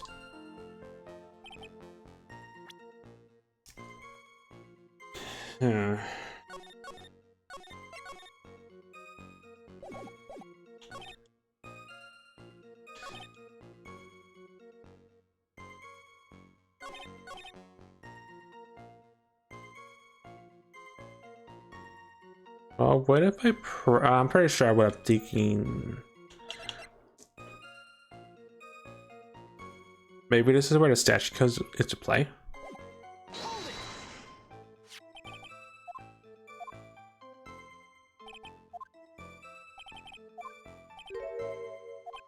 Objection.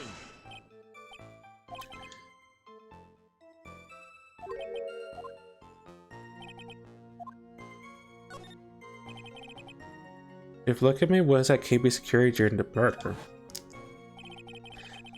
then the mass in this picture has to be a fake.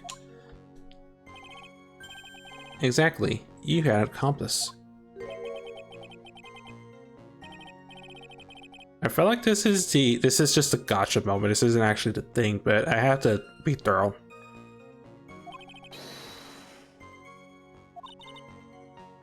Hallie's probably boiling hot too.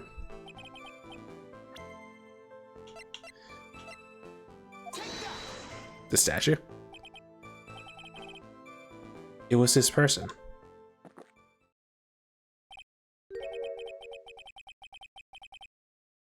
I'll see it through, but I'm loading it after.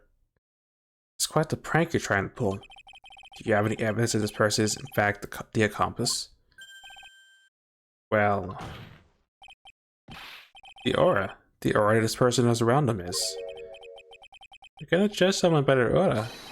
Well, you'd be right there as the number one subject, Mr. Wright. Rag jumped the gun. Maybe it is, and maybe I should be pointing Amy and not actually, maybe not the statue. But it's probably something else. I'm just spitballing ideas.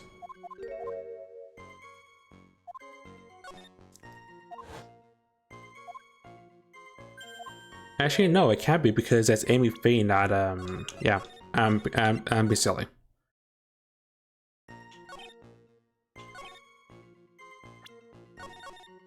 So I'm assuming it has to be the statues comes to play on this one, right? Objection. Well, one of two places.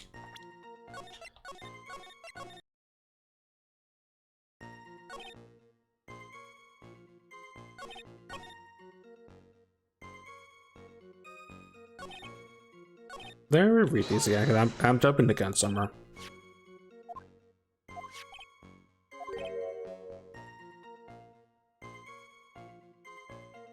So now the card after you begin your watch.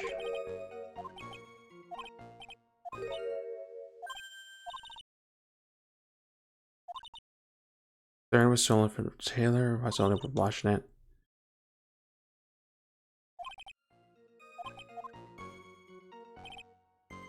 Do I have your testimony out of curiosity?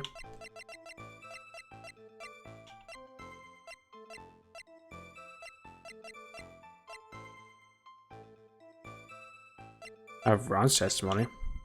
Or did I get taken away from me? Statue calling card.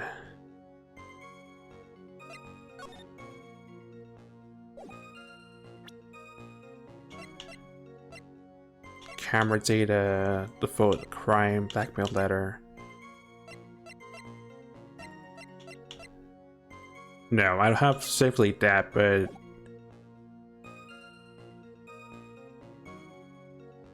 maybe no.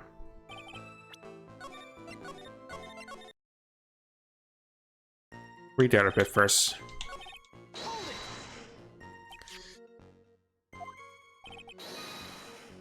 Rena proves he committed the crime.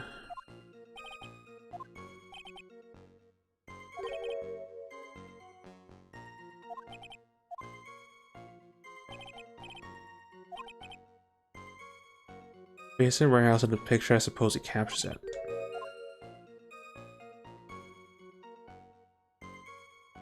Oh yeah, there is.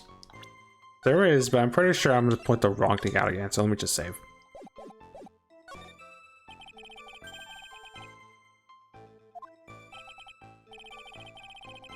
There's definitely something strange about this picture.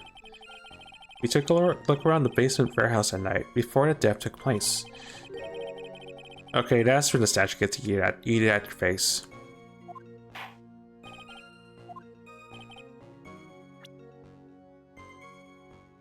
This, of course. The funny part is right here. Why this is a bloodstain. Blood. Now the case is getting interesting. Not exactly. This stain's actually pink paint. Oh, just paint and peach colored at that. Blood of peaches. And the judge sure does go on his wild tangents. The problem with this photograph is not the paint. The problem is when you consider the layout of the warehouse. It turns out that something that should be there is nowhere to be seen.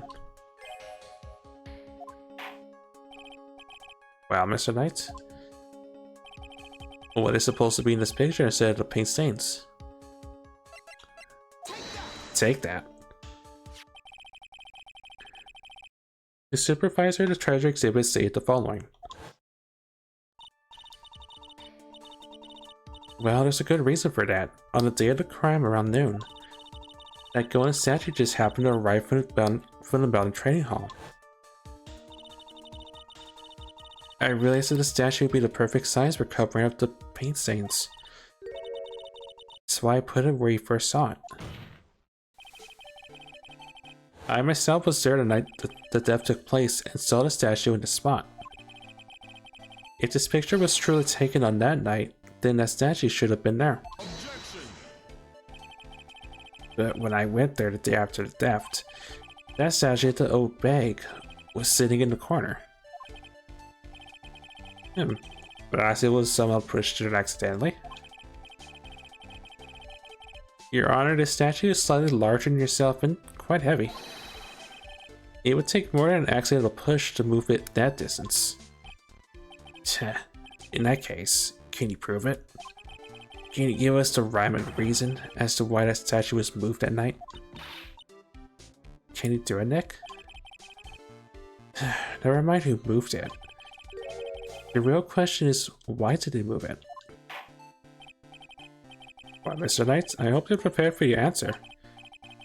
And now then, who was the one that moved the golden statue on the night of the crime? Well, obviously, the one who moved the statue is no other than, look at me. Come now, Sir Lawyer. Here you go again on one of your strange delusions. Mr. Knight, what basis do you have for your strange delusions? It's very simple. The witness was the only one in the basement warehouse that night. That is indeed very simple. However, why would I want to move a heavy golden statue? Right, the reason for moving the statue. Here's where our battle really begins. Wow, Mr. Knight. What reason did the witness have to move the statue? Well, the reason could be found here in the photograph.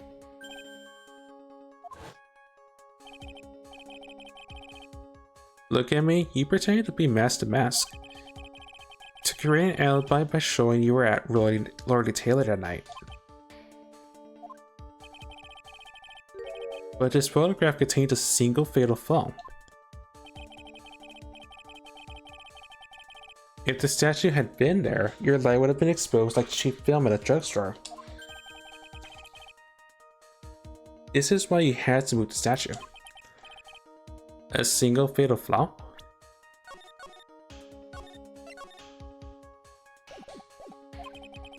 Interesting theory.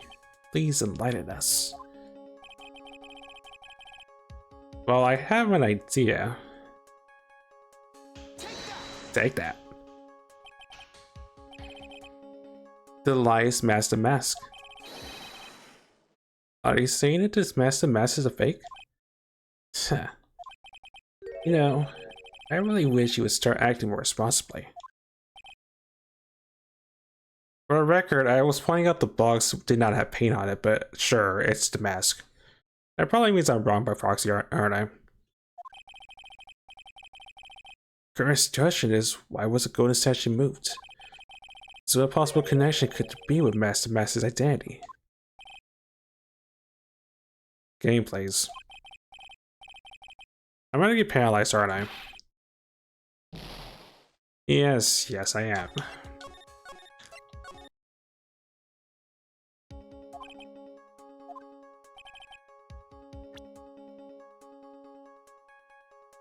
I was gonna say the box because the box doesn't have any pink paint on it, but that's not that's not the reason then.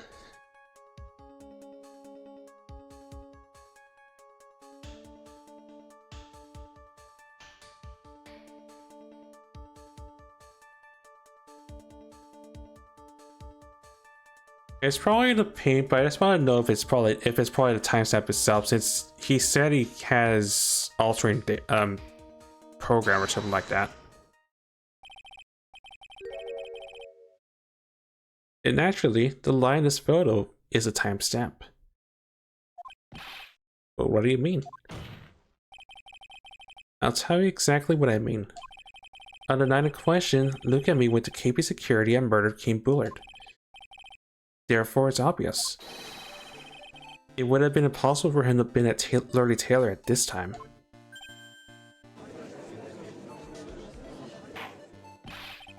But what does that have to do with the statue being moved? Remember, if you will, Your Honor. When was the statue placed beside the warehouse door? Well, the statue was taken down to the warehouse on the day of the crime. And it was placed there in order to cover up the paint. Exactly. Looking had already decided on the time when he was going to kill the victim. And so, in order to create an alibi for that time, he took this picture days before the murder took place. What the? Of course, the statue hadn't yet been brought down to the warehouse yet. Ah.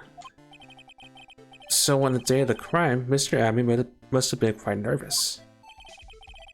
As nervous as a long-tailed cat in a rocking chair factory, so to speak. Why? Because something like that wasn't supposed to be there. Had been brought down and placed where it wasn't supposed to be. And that is why Look at Me had to move the statue on the night of the murder. He had to make the photo. He had to make the room match with the way it had been in his photo.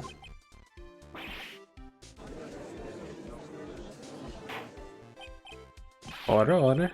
Mr. Adby, is this true? Hello, Your Honor. Have you forgotten us? Well, what's that?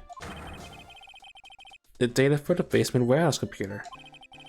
According to this, the camera didn't go off on the night of the crime. Objection. Well, it's true that the camera has been set up by the Lordy Taylor staff. However, the program used to manage that data was yours. That alone would have allowed you to tamper with the data. Yeah.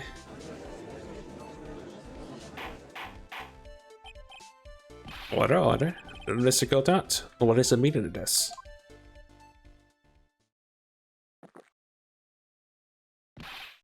Girl, that I've warned you about making me wait. Now put that coffee down. My 11th cup. I promise to drink no more than 17 during the trial. Which means I'm still good to the last drop. However, defense has a really good point. Good point. So what? We are but travelers on a road of infinite points. I think he's got his points mixed up with his other points. So you say this photograph was taken ahead of time, and that the statue was moved in order to make it match? It's a very interesting idea, however. There's one point that can't be denied. Which is that it's only a possibility. Being there trapped by the chains of maybe can never reach your dreams. That's very true. Don't fall for that, Your Honor. Hey, Mr. Damask. Yes? If there's no funny business in your actions as Master Damask, there should be no problem with you telling us your strategy. So let's hear it. Yes, please provide the squad with your testimony about your plan to steal the Sacred Urn. The Sacred Urn heist. So mouth, so very dry from voices.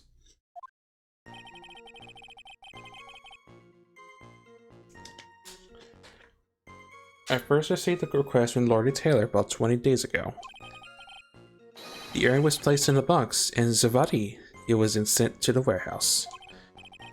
Hence, I was actually unable to see the urn for myself until the day of the crime. I knew it was an extremely valuable treasure, so I sent my card 10 days beforehand. I then handled security by myself to ensure that my crime would go smoothly. At last, I held the urn in my hands for the first time at 1 AM on October 12th. That's pretty much all the stuff we've heard before, isn't it? Yeah, but we will have to find the truth hidden in the nuggets of new information he gave. Witness, you're sure there are no mistakes this time? Zavadi? Very well then. Mr. Light, you may begin your cross-examination.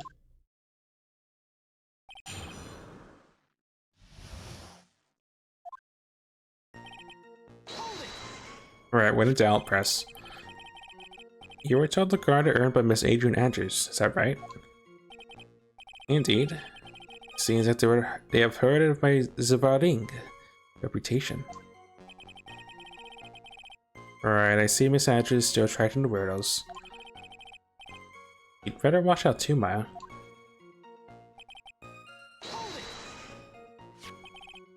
You mean this box? Yes, that pathetic box. Lady Andrews was especially taken with that urn. And she wouldn't let anyone enter the storeroom, not even me. Interesting tidbit.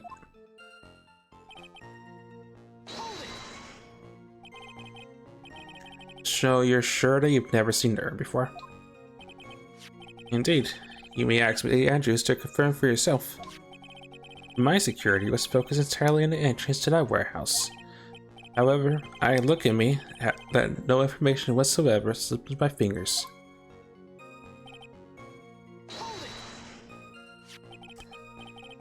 You mean this card? That's right. That is without a doubt my calling card. I guess Mr. Light didn't make this after all. Of course, because Amy knew about the emblem. Making this card authentic would have been child's play for him.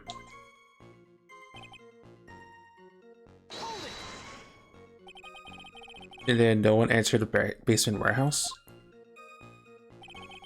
Unfortunately, there were many different treasures being taken there. Thus, for a period of approximately 5 days, people were indeed going in and out of the warehouse.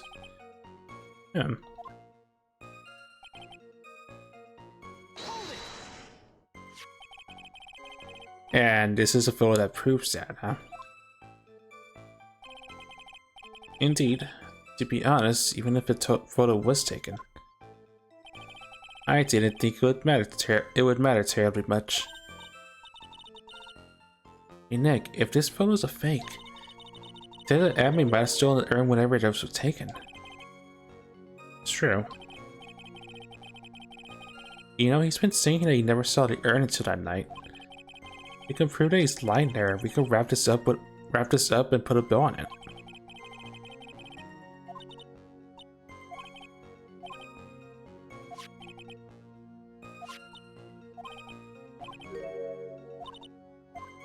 I have a feeling this is when I eat the box and...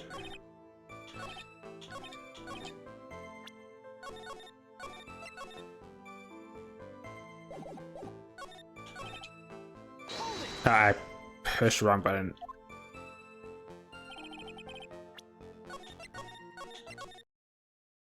Or it might be the whole pictured in box, who knows, but it has to be the box, right? Objection! Just not there.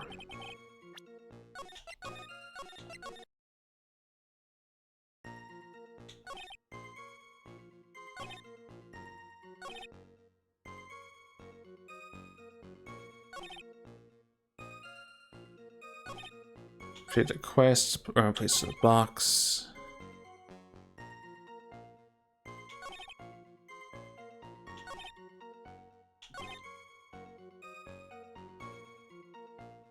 Okay, maybe the picture is the important bit, and then I could actually clarify.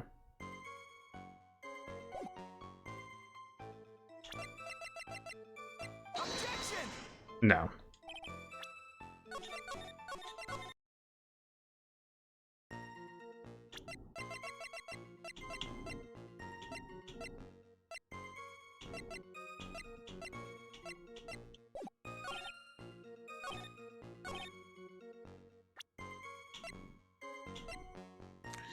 Or maybe it's just simple. Objection! No.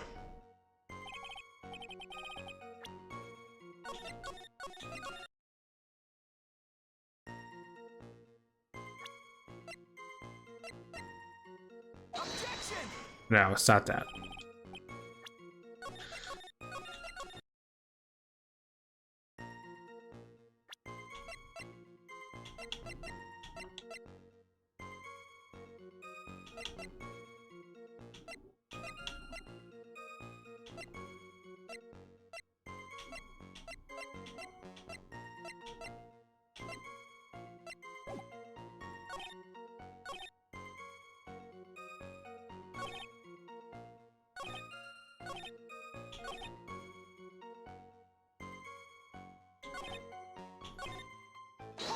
Okay, I'm probably just overthinking it, maybe.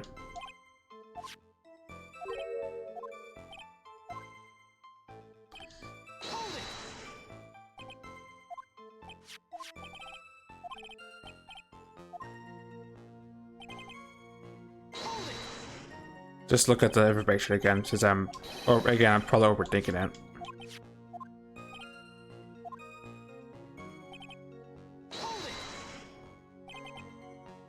Don't enter the warehouse.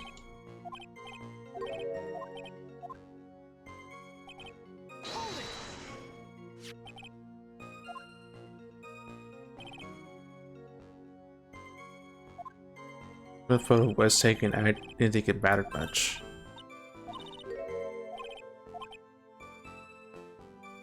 They say you never saw the urn until that night.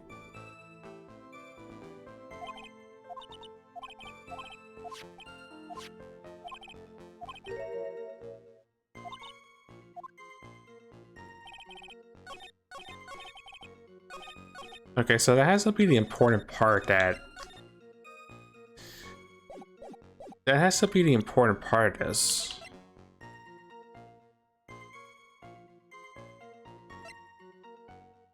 Objection! No. Don't mind me, I'm gonna be fumbling for a bit.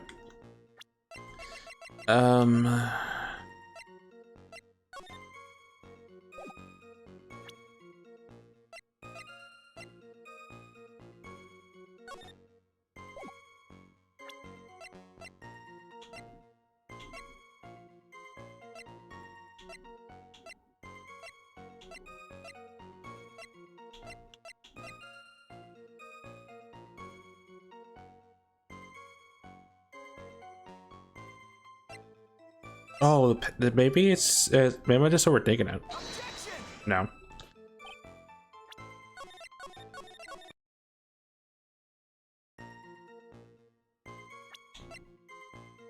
Objection! No, I already tried to box.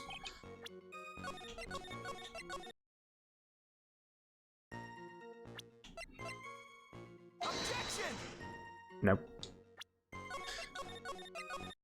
I will think this through at some point.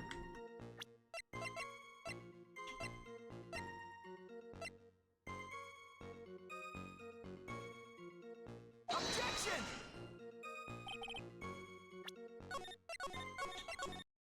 Well, I just pointlessly to say object over again. Well, enter early, that is. Did I try the picture already? Objection! I did.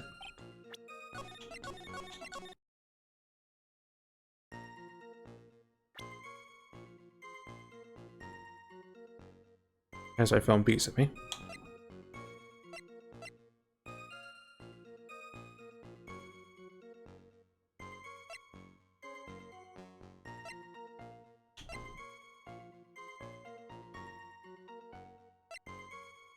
Um.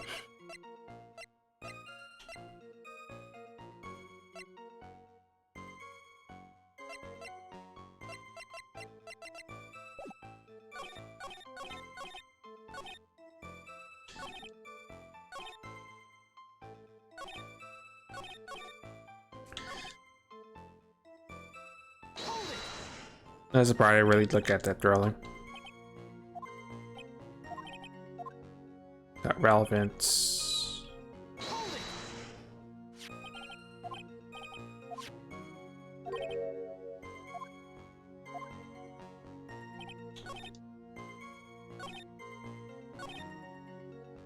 It was exchanged valuable treasure, so I sent my card 10 days beforehand. It's probably not it, but I'm gonna make an assumption. Objection! An objection. Mr. Atme, we really are master mask. Then he also wrote this calling card, correct? But of course, is there a problem with the calling card? Well, then I'm gonna read a passage from the calling card that Master Mask had written. Take good care of the speckled urn. Now, the speckled here certainly refers to the pink pattern of the sacred urn. Yes, that is true. So what? Truth be told, there's no way that Master Mask could have known about the pattern. You mean? This pink spotted pattern on the urn is actually nothing more than paint stains. Paint stains? And these stains did not appear until after the urn had been taken to Lord Taylor.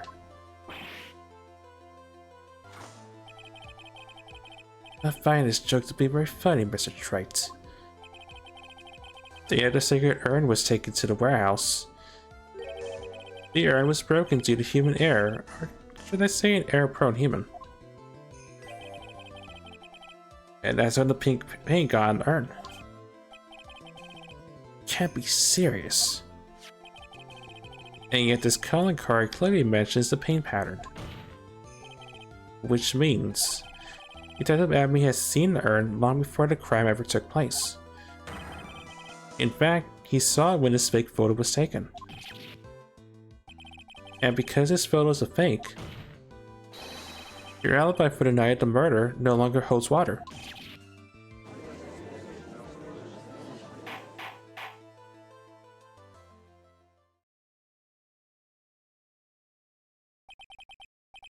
Witness, do you have anything to say for yourself?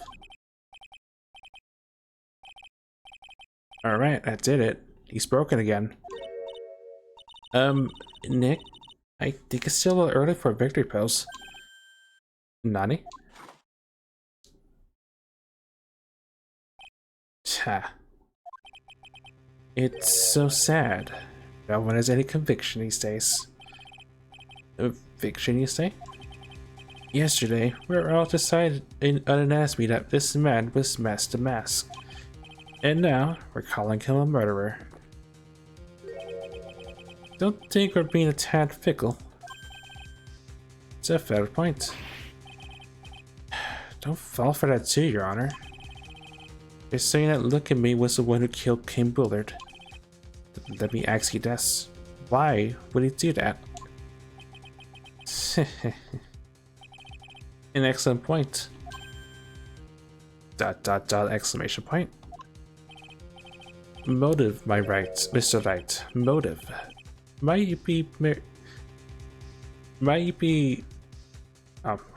you merely murder's motive manifest? Nick, he's getting a second wind. If he's prepared an alibi and pin his crime, then runs the light is your way. As you said, you must have a very strong motive for murder. The only one of any motive we've seen is Ron's light. Isn't that right, Detective? Indeed. According to my own research, the boy's motive is clear. Without a motive, it's nearly impossible to prove guilt in a murder case. Now then, maybe you can enlighten us as to what the defendant's motives were. Be honored to, Sir Old-Timer. Right, they're doing everything they can to make Brown look suspicious. Despite our lack of hard information, this may be our only chance. Motive for murder.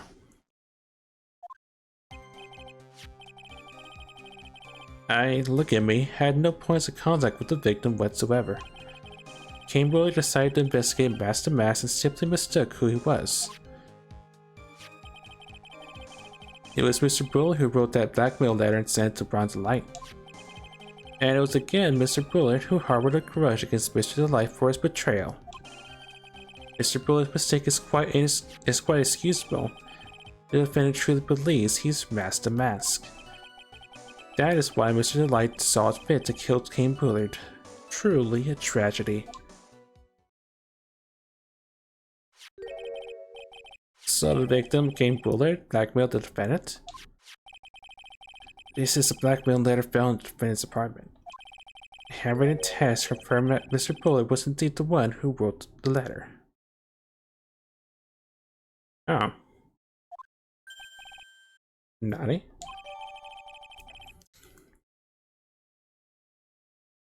Okay, that's a twist I wasn't expecting. Fair now, Mr. Lights, begin your cross-examination.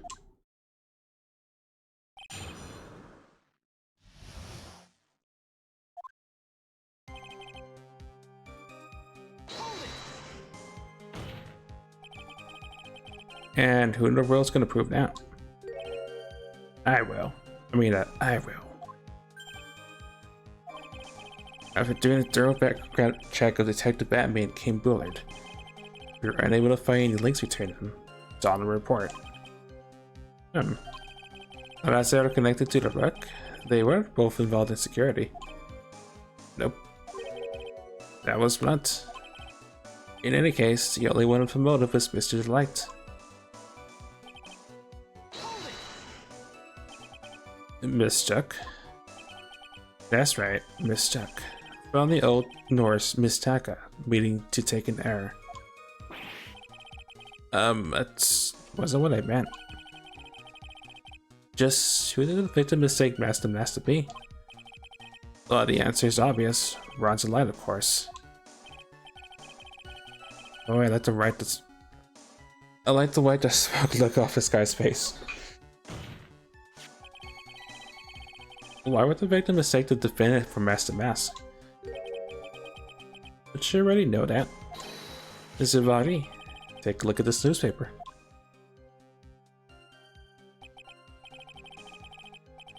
Oh, the famous Sheriff Inman, that magnificent jewel. The photograph shows a magnificent detective as well, does it not? Furthermore, it also shows an ugly guard, namely the defendant. The defendant? The victim clearly misread the article in Zavadi. He got the wrong impression. The impression that this ugly security guard was in fact Mask to Mask. I see. It's an unusual reasonable deduction.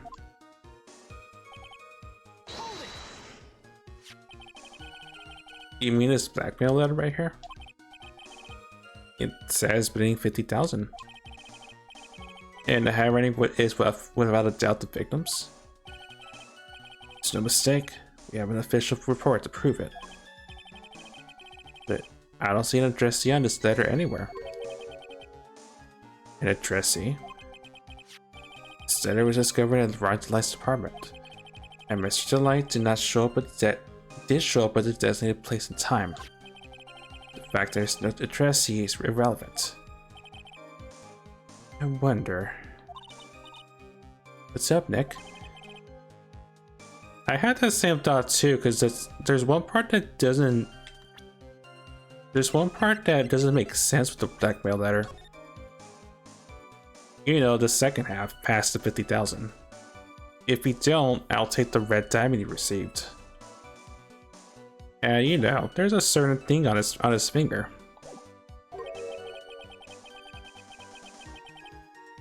What if the blackmail letter wasn't meant for Mr. Delight? Have any evidence of that? For some reason, I just can't shake the feeling that there's something not quite right about this letter. I can point out with a mouse actually. You know, this certain thing on his finger. I was thinking red herring for a second, but that has to be it, right? You know, I'm gonna go for it. And if I'm wrong, I'll press the rest of the stuff, but I'm pretty sure that has to be it.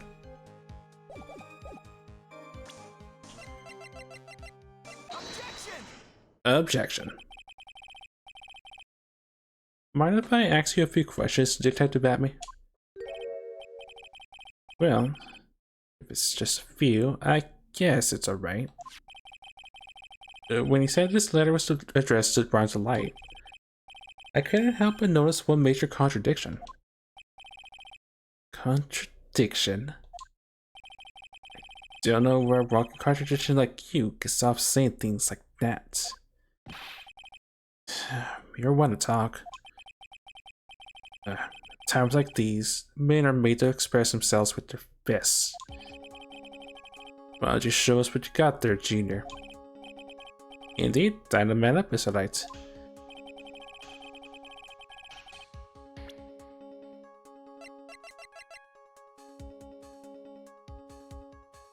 Contradicting evidence in the letter?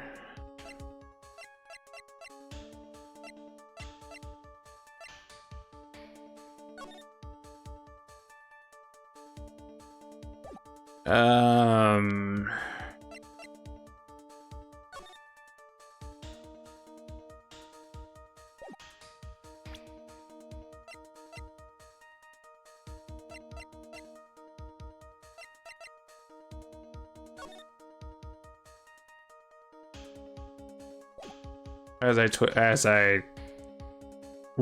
I consider what I'm trying to be pushing to.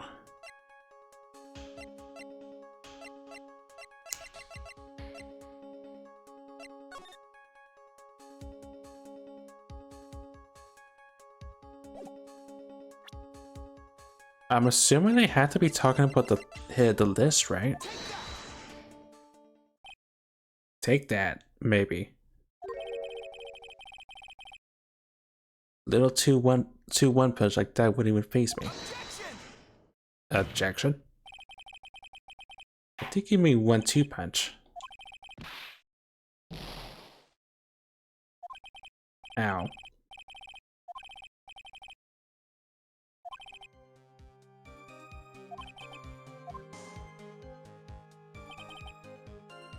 Okay, maybe I'll press the other stuff and think about it some more, because there's something I'm missing. But the letter definitely is sus. What do you mean by that? Oh my, I was certain you were already aware. Zavari. Right, I just read that, so I'm not gonna repeat it again.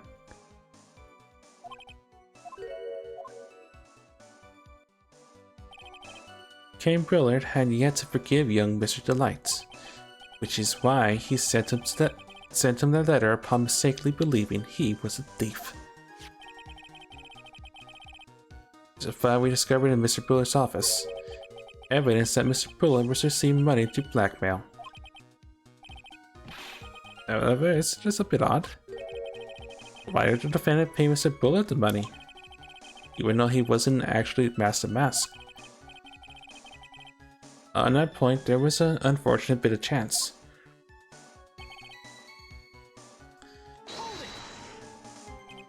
You really think that story's gonna hold up? That assertion is not merely my own, I'm afraid. What do you mean?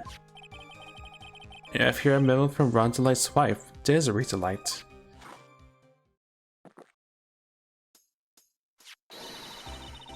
Ronnie thinks he's Master Mask. Don't you feel sorry for him? Please don't think too badly of him. Well, Mr. Trite. Was he trying to act like Mr. Delight just now? I thought he was actually pretty convincing.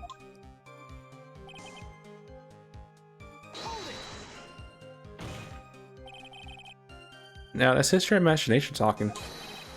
Come now, Sir Lawyer. I'm afraid imagination isn't the right word for it. This is a deduction, the result of carefully applied reasoning. Can we hear that careful reasoning for ourselves? It's a long story and better say it for another time. Better now than another time. So-called long stories aren't usually all that long. At least not in my experience. So you're gonna try to connect Detective Abby to Mr. Bullard, right? It doesn't require surgery either. In that case, you have to talk about the blackmail. It's true.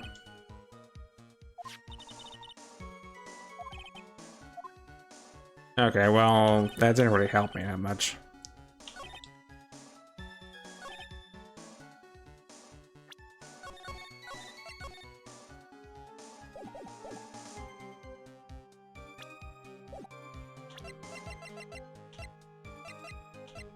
Objection!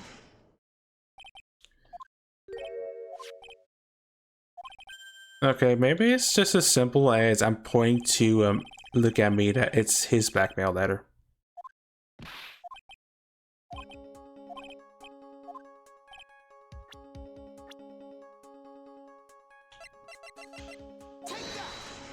Take that. No, that's not the answer.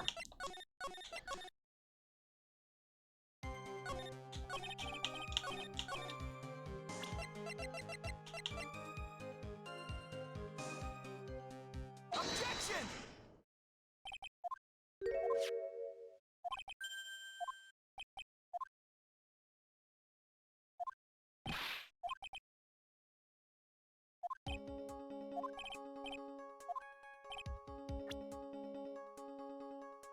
Concentrating evidence in the blackmail letter.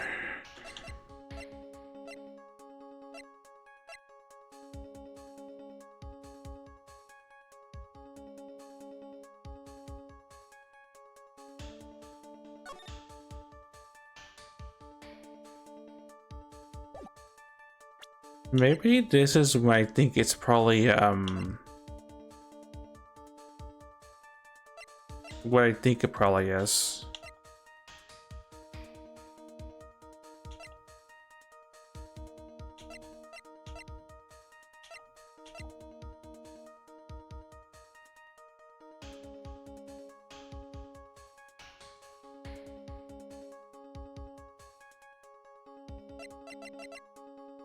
Or maybe it's just, maybe it's the test, his own testimony.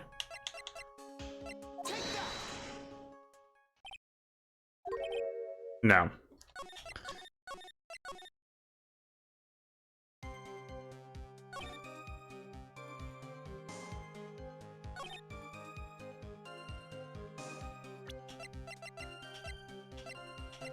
It has to be either it's who I think it is, or maybe it's addressed to.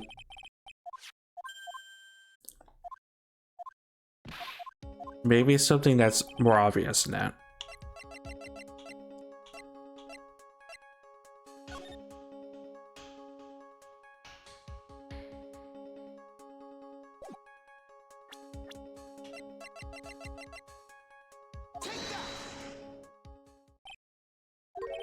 No.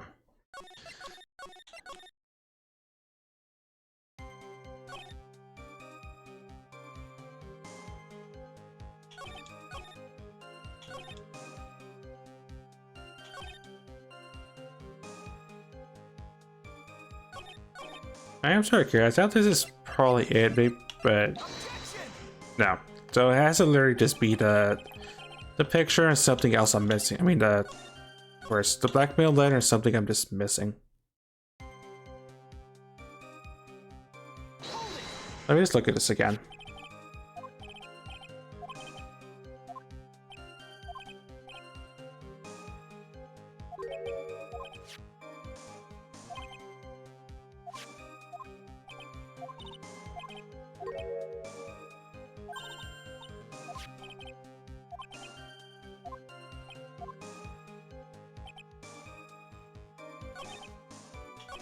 Oh no, what about... I have an idea. I'm overthinking this, I think.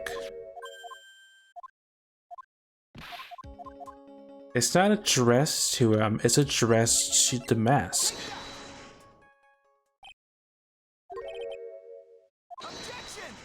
Okay, maybe I'm overthinking it.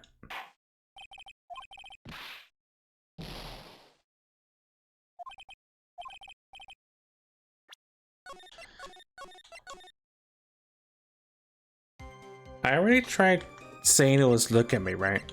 When I used the letter, right? In my defense, it's late for me, so I don't remember if I tried saying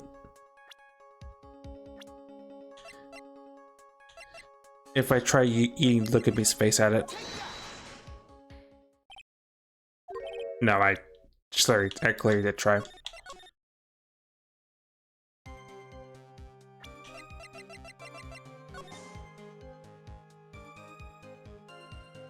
You don't take the red diamond you received the other day.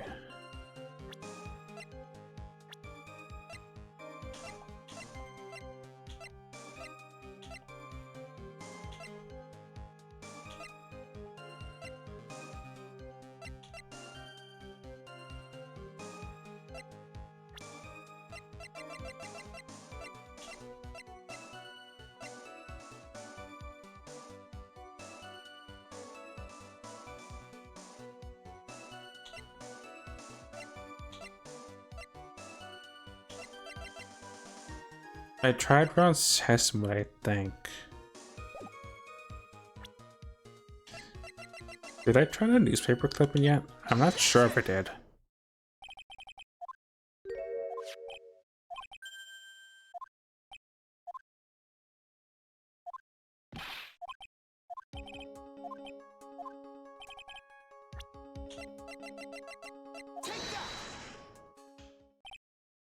No, I was thinking maybe maybe just pointing at the letter twice about the item now.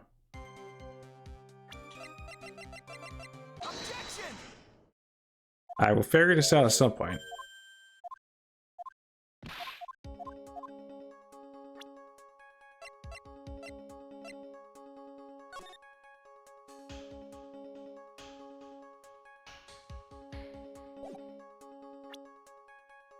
The calling card? No, probably not.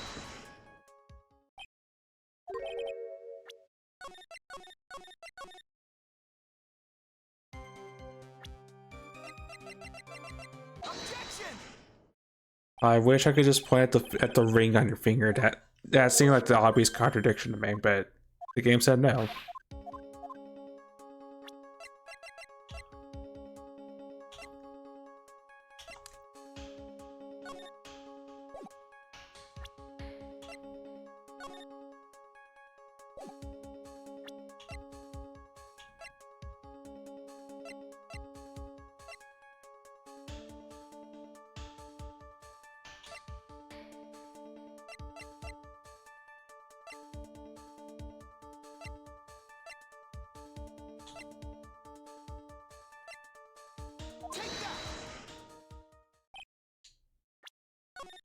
I swear I will figure this out at some point.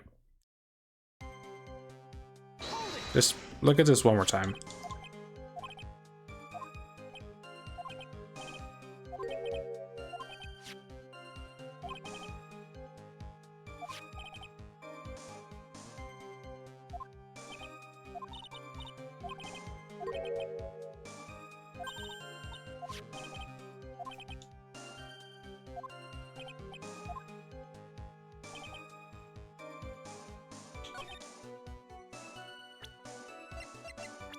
But I already eated all the people that could have been.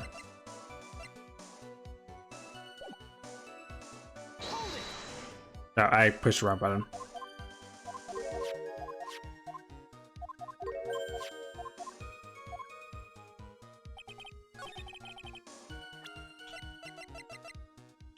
Objection!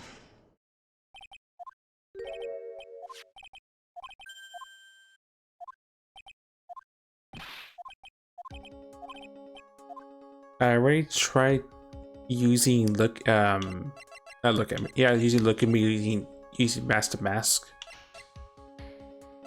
Ron, Desiree.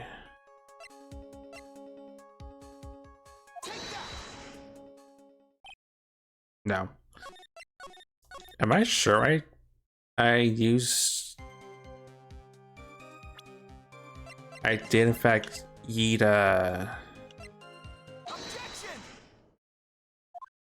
mask to mask as the person?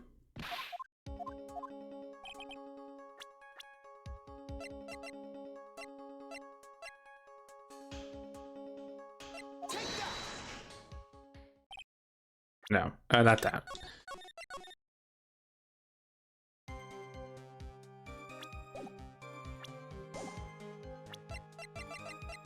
Objection!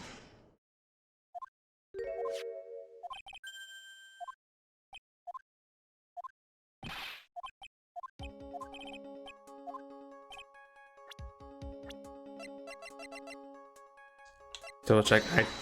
Mask to mask. Objection! And that's not it.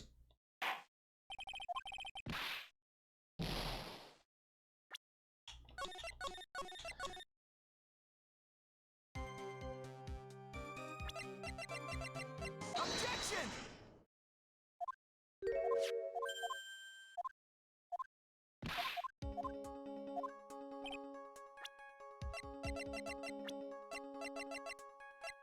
Take that!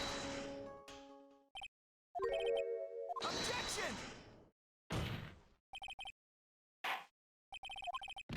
Okay, it's not look at me.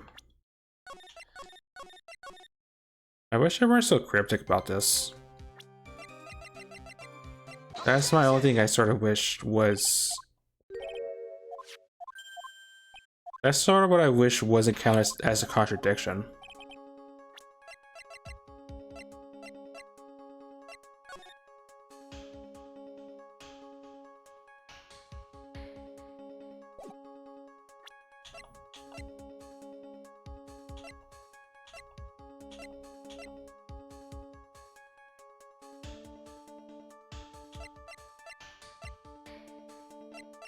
I think I used this, right?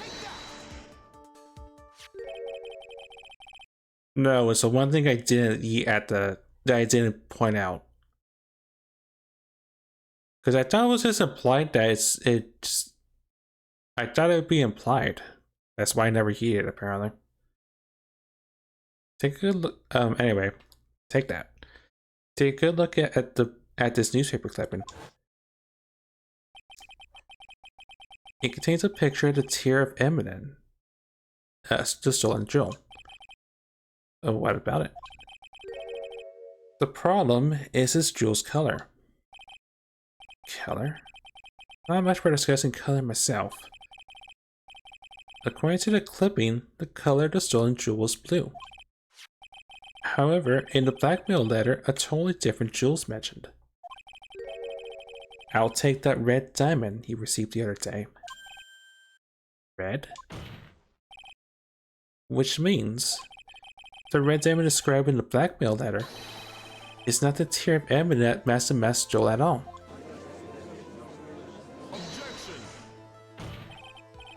And your point is, Mr. Trite, so you're trying to say that the blackmail letter was intended for someone else? That is what you're trying to say, right, Trite? That is what you're trying to say, right, Mr. Wright? Well, that's what you're trying to say, right, Nick? Yes, to all three. Okay, now I can't you see the thing. Take that. Naturally, it was you, Detective Atme. Do you have some sort of basis for that claim? I could see I could see the basis with my own two eyes. You've been personally involved in every single Master Mask case. And in the last case, you recovered what was stolen. And received a jewel. As your reward. I swear. The roundabout thing I had to say just to point out that he got a jewel as a reward from the last thing he recovered. I swear the turntables are real. A jewel. Probably the one wrapped conspicuously around your finger. That red diamond ring.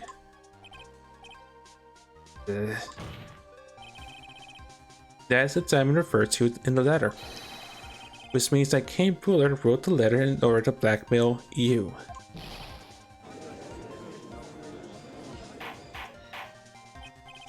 Order, courts. Order, I say. It seems you got too far with your childish pranks, Mr. Trite. Great, I don't like the way he said that. Kane Bullard blackmailing Look at me. Are you for real? Yes, I am. Hey, come on, stand up to him. Then answer me this. The blackmail letter contains the following passage. Don't want your identity revealed to the world. Yes, it certainly does. Kane Bullard threatening to make Look at Me's identity public knowledge. An identity he wanted to keep a secret. So just what was that identity? Right, Amy killed Kane Bullard because he was afraid of his secret becoming known. What was the identity he wanted to keep secret? But it also comes out of neck.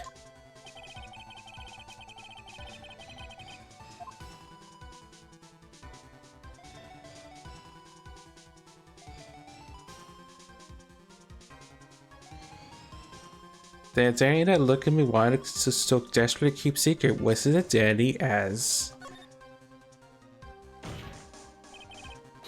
Look at Me was an ace detective. Thank you for the kind introduction. I am, Look at Me, ace detective. One embodies the nefarious forces of darkness, the other angelic tropes of light. I'm completely lost. Someone give me a translator. Anyway. Oh. I got it backwards, didn't I? I kinda love that one, so I'm forced to take one on the chin.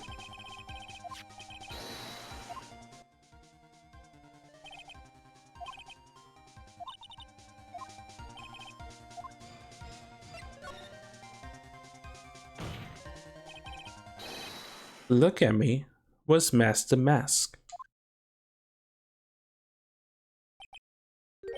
I got it backwards twice, didn't I?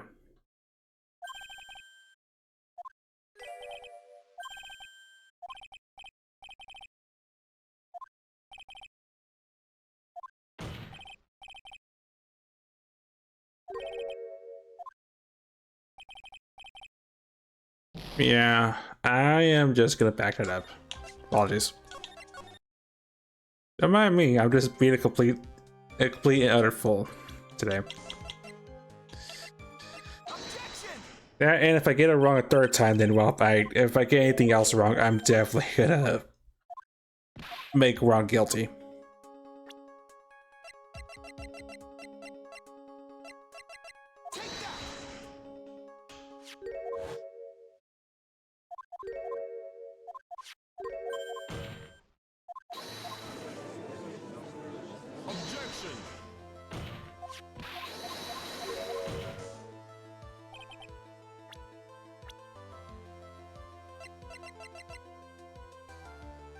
Right, look at me as being blackmailed.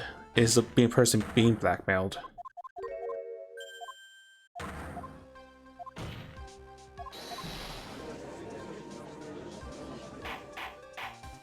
Objection.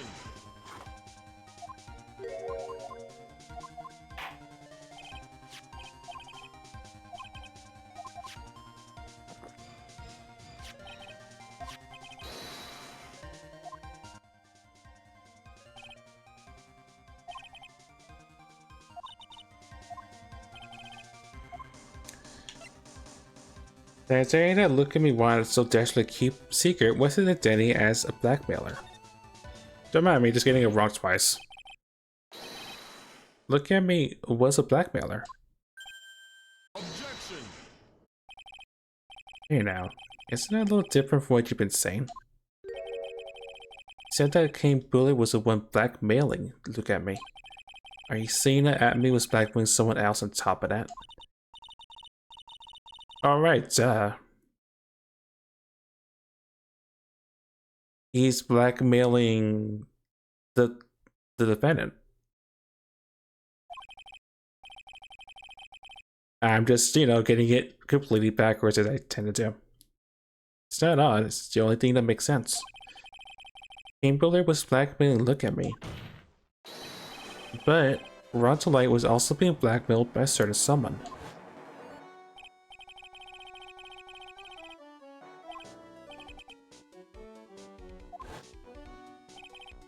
Alright, and we got the testimony to prove that. Detailed plans? In which case, that would mean that Rontalite was actually Master Mask. Well, that's what we're claiming. Someone else came up with the plans and had Mr. Delight seal his targets for him. And that someone was none other than Look at Me. Shh! Silence! Dot dot dot. Now I see. It's all becoming clear. What is? When you were in grade school, you received the same report card every year. Careless, with a tendency to jump to conclusions. Am I wrong? How did you? You say that Look at Me, was blackmailing Rontalite. In which case, I would naturally know all about his relation to Master Mask. Well, yes. Rontalite started receiving plans from his second crime onward, correct? Which means I learned of his identity when he committed that first crime. Good point. You certainly couldn't have blackmailed him otherwise. In that case, let's see some hot, bitter evidence.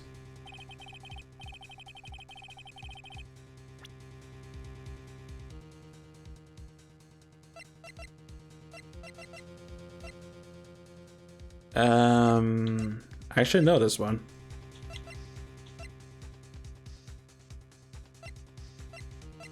Well, the clipping.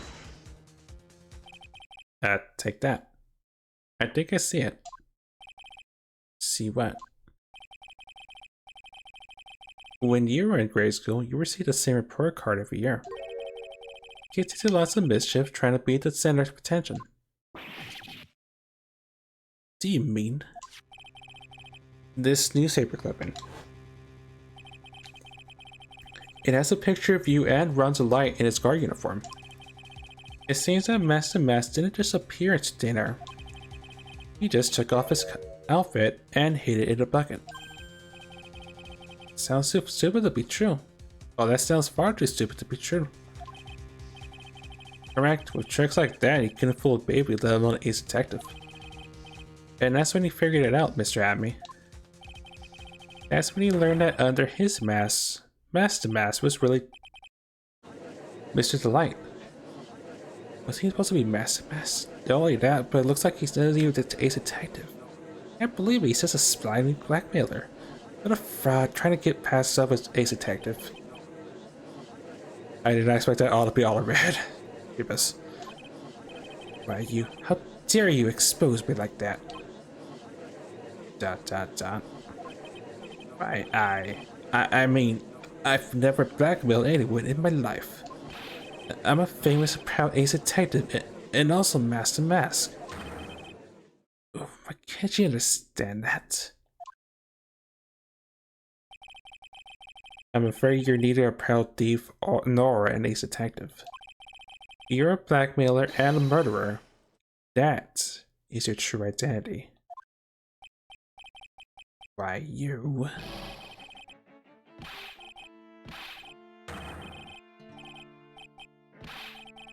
Okay, I'm not even gonna try.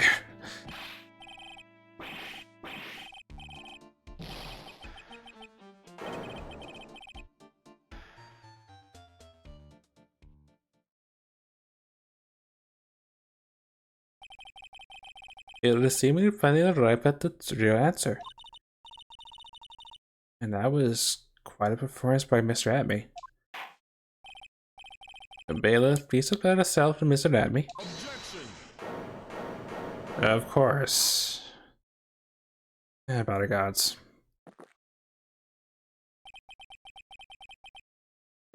The hammer that strikes too fast has no time to aim. What do you mean? I'm already prepared to deliver my ruling. Allow me to say one thing. I be the one to judge. ...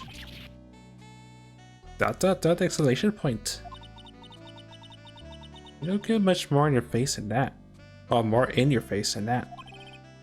It appears your claws weren't quite sharp enough, Mr. Wright. What do you... It's true you've proven a lot of things. Things like Look at Me was a filthy blackmailer. And that he wasn't at Lordy Taylor the night of the murder. Oh, that's right, that's why he's the one who killed Mr. Bull. But... there's still one thing you've yet to prove. So what's that? Just because he wasn't at the warehouse doesn't mean he was at the murder scene. Therefore, if you can't prove that this pitiful excuse was a man was at KB Security, then I don't see how a verdict can be delivered. No way. Order in the court. Well, is that right? Alright, this is it. This is the final round. I've got to prove that Mr. Abney was at Mr. Bullett's office on that night. He really proved that? Don't mind me gonna say it, because that's a lot of text to stumble across. It's long enough. Mr. Wright, I want to hear your answer.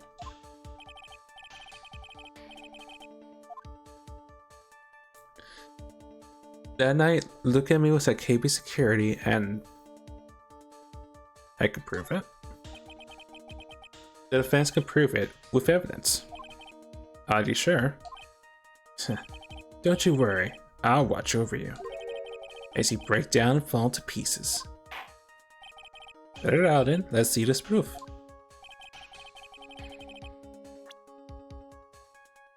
Proof that he was there at night.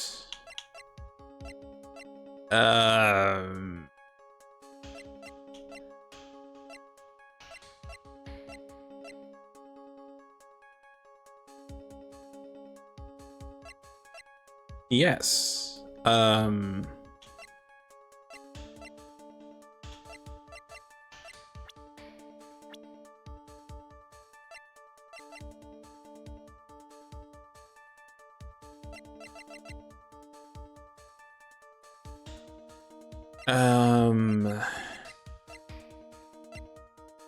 But I feel like I walked into a trap again.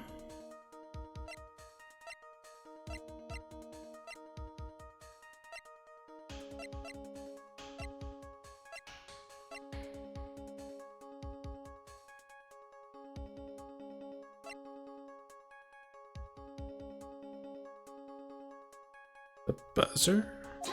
Probably not. I may have just walked into a trap. It's true, that's very important. However,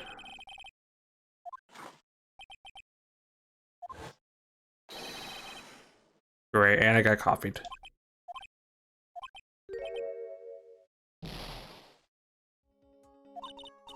Come on, Nick, don't give up now. I'm willing to submit I probably walked into a trap with the whole "is there evidence?" I can't prove it. Just as I thought. But if he had more of Detective Abby's testimony. Unfortunately, it's as far as you go, Mr. Trite. What do you mean? I won't allow for any more testimony, that's what I mean. Nani? Have you forgotten? Look at me here is here after we interrupted his own trial. And you have failed to prove that he committed the murder. I think it's time for this witness to return to his own trial and face his guilty verdict as mask to mask. No. Well, no, Sir Lawyer, it seems that love wins out in the end after all. I am the ace detective as well as master mask. My verdict will verify that. Just as Ronson Lights will verify that he is a true murderer. I declare with the full force of my ace detective-ness. Order in the court. There's no deliberation over this witness. Can't believe this. At this rate, Ron is... Don't give up now, Nick. He's out tomorrow. We could look for more evidence and... Then it'll be too late. Nani? Why?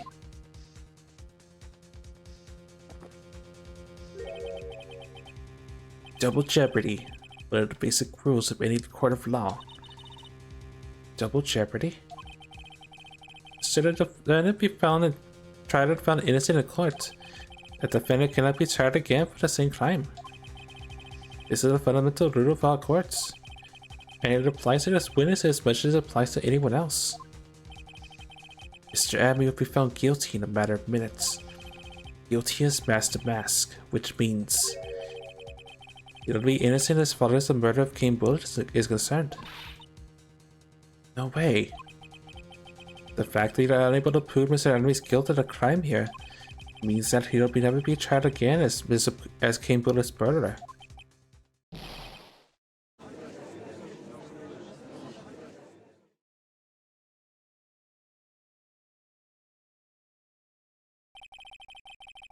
Right, now there's nothing I could possibly do to win.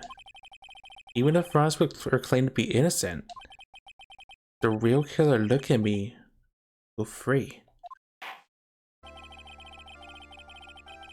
You have cross-examined every statement the witness has made today, as long as there's no more testimony. I'm afraid I have to declare there's no further questioning of this witness. Are there any objections?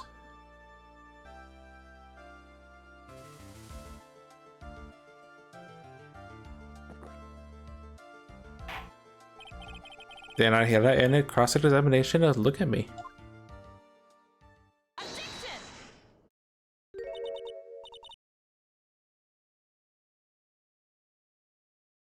I think I see it. Your Honor, when you were a child, this is what was on your report card every year. As for hearing, it often makes mistakes as a result.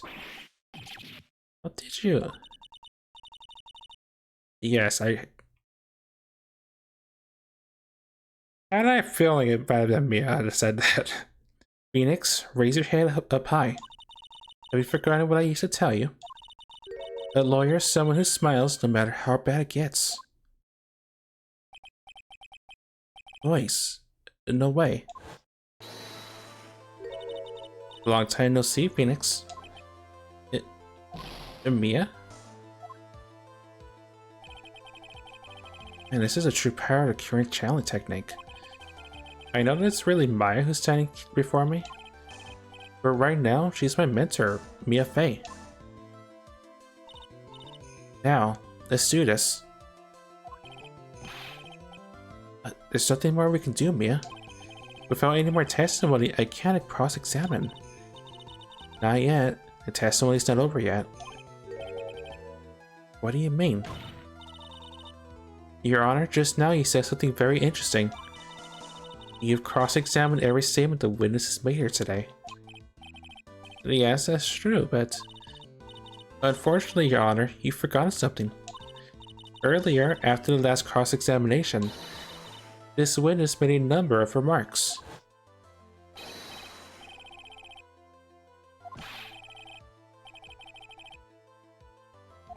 Right, I can remember that because that was just happened just a minute ago.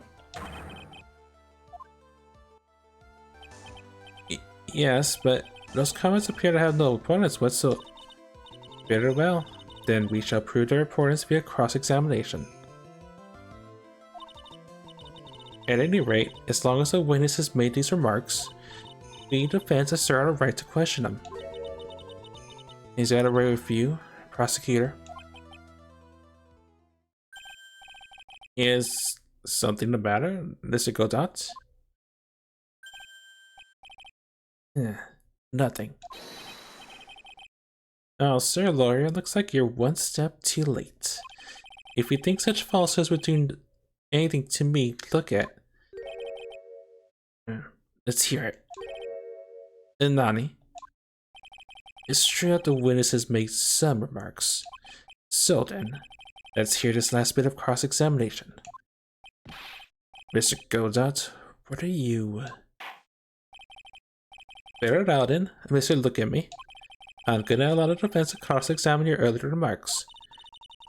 The defense would like to hear why you declared the defendant to be the true murderer. So please, give us one last bit of testimony. Phoenix, this is it. This is our absolute last chance. Yes, Chief. My partner.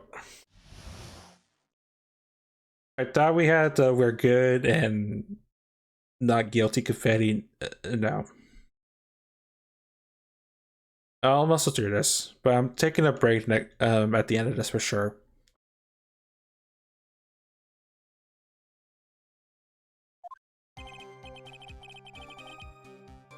Indeed, it is true that I was not a Lordly Taylor. I had to leave to see about another vitally important job request.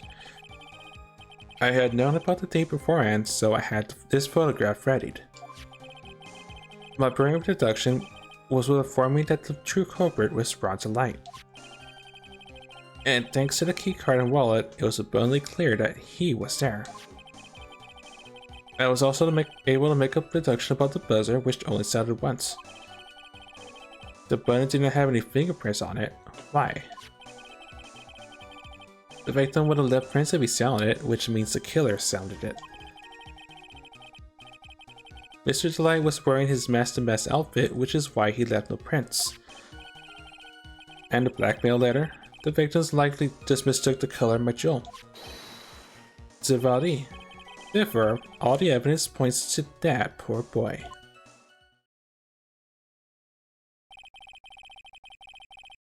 Testimony actually seems to hold up pretty well. The witnesses' earlier remarks do not appear to have been hastily prepared. All of his points have been explained and none of them seem to contradict anything. But of course. But how do you know about the emergency buzzer? The police investigation documents went directly to me. And I always look at over all the document. It's elementary, sir lawyer. Are you gonna make you more trouble for us now, sir lawyer? Oh, not any of your shenanigans, Mr. Wright. Yes, Your Honor. You cannot postpone look at me's trial any longer. This is your last chance. Not a sec. Just one chance? Seems the party's about to begin. Well, Phoenix? There isn't any evidence that contradicts with that testimony. So it would seem. What do you mean, so it would seem? Well, listen, Phoenix. Pointing out contradictions doesn't always mean you have to present evidence, does it? At any rate, this is our last chance. If you can't point out a case-breaking contradiction, you lose. That's all there is to it.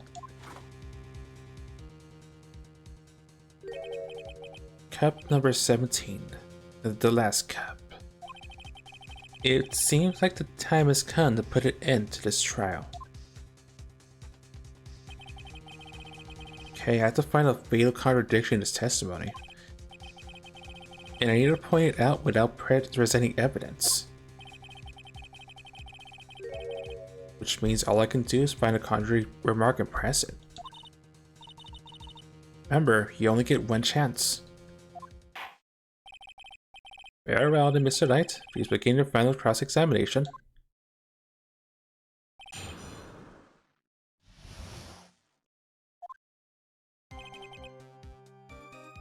So that doesn't mean I'm only allowed to press once, and that's it.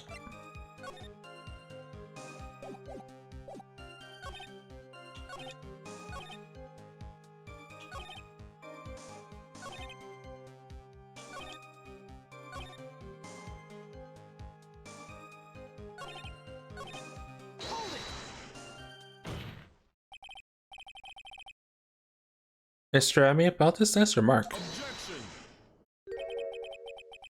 Still don't get it, do you, Trite? Isn't it time to be pressing a witness on every little statement? Huh? I said this before. Still one thing you haven't proven. That the scum was in Kane Builder's office at night. And now, it's time for me to drink my last cup. Should I? No. Okay, so I can't press it at all. I just have to eat evidence. I know that this never happened.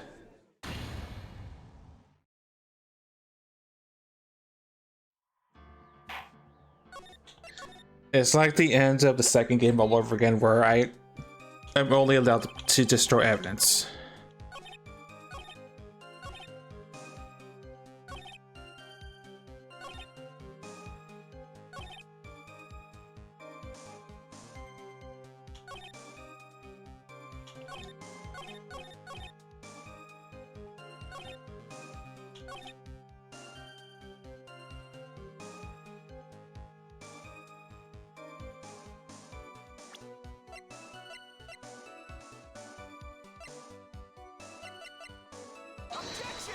Object.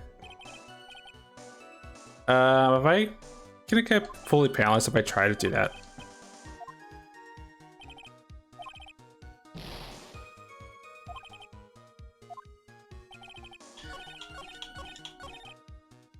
Cross-examination is the only chance I'll have to nail him. As far as I can see, there's no evidence that contradicts his testimony. Okay, so it is press him, but I can only press a certain part.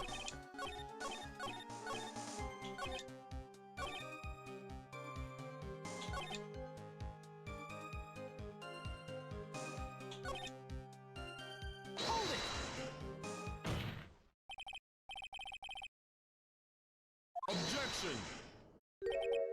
Okay. I can't.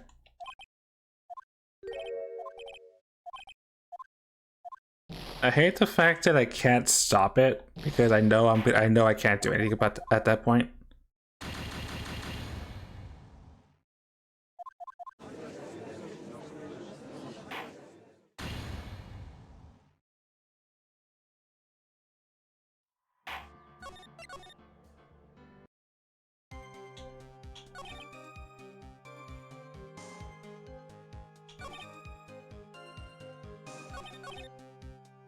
True, not brand. I had to leave. See another value point. Job request.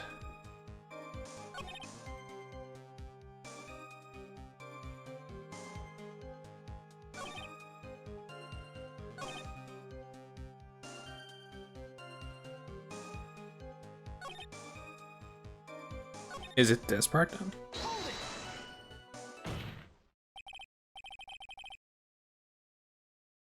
The worst part is I'm worried to be seeing that we messed up multiple times.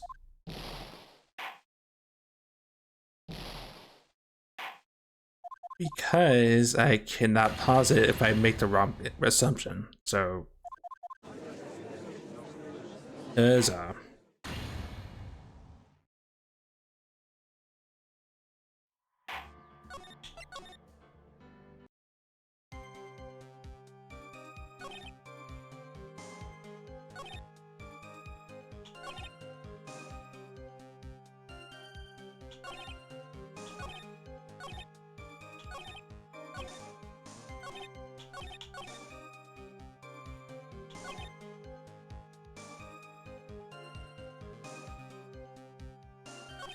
Wait, wouldn't that be the contradiction then?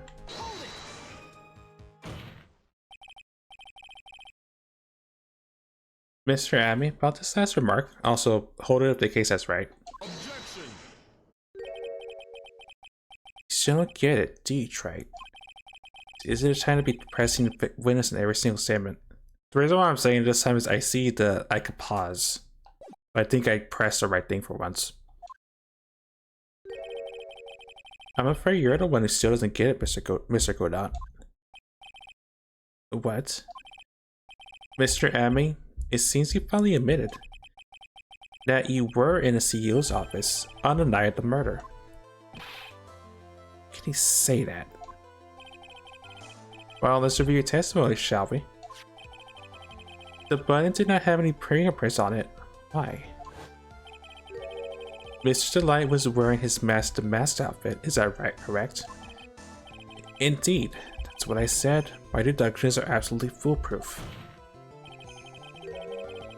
More like your deductions prove that you're a fool. I'm sorry, whatever do you mean? For some reason, I'm starting to get really thirsty. When exactly did we learn the fact that Rondelai was dressed as Master Mask when he went to the scene of the crime?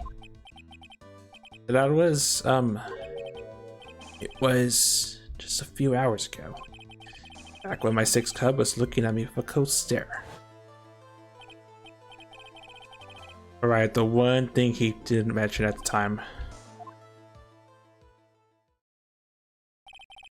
That's right. The defendant has yet to tell anyone else that fact before this morning. Therefore, the only people who should have known this are those who have been watching this trial.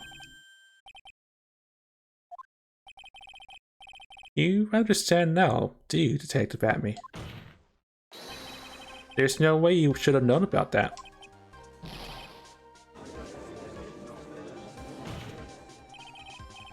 You were in the next courtroom being tried as Master Mask.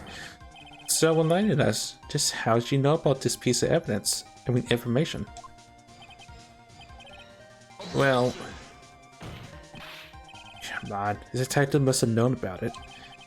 Probably had plenty of chances to find out beforehand. Objection. And those chances that I want to discuss next. That night, Mr. Light was wearing his Master Mask outfit. There's one and only one way for Detective Abby to have found out. Only one way, you say? I'll recall, if you will, Mr. Delight's testimony. When I entered the office, there was a suspicious shadow there. For a second, my client witnessed the real killer. But Mr. Delight never saw his attacker, so there's no way to tell whether he's the real killer. But there's no way to tell whether or not the real killer was looking at me. Objection. It's with that statement that I'll turn this case on its head. So what are you implying? Mr. Delight saw the real killer, correct? Now, if you turn that statement around, it stands to reason that the real killer had also seen Ron's Delight. Possible.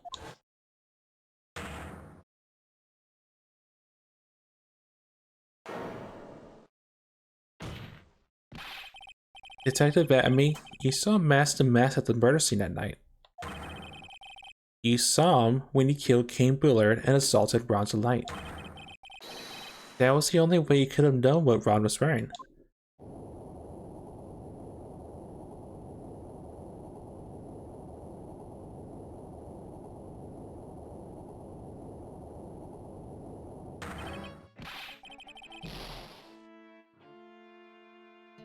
Ah, great, and the laughs are back. Take a good look, everyone. Unable to find a rival with my genius, I was forced to create one by myself. Here I am, the tragic clown. That's the same line he gave yesterday. But I think there's a little more meaning behind it this time.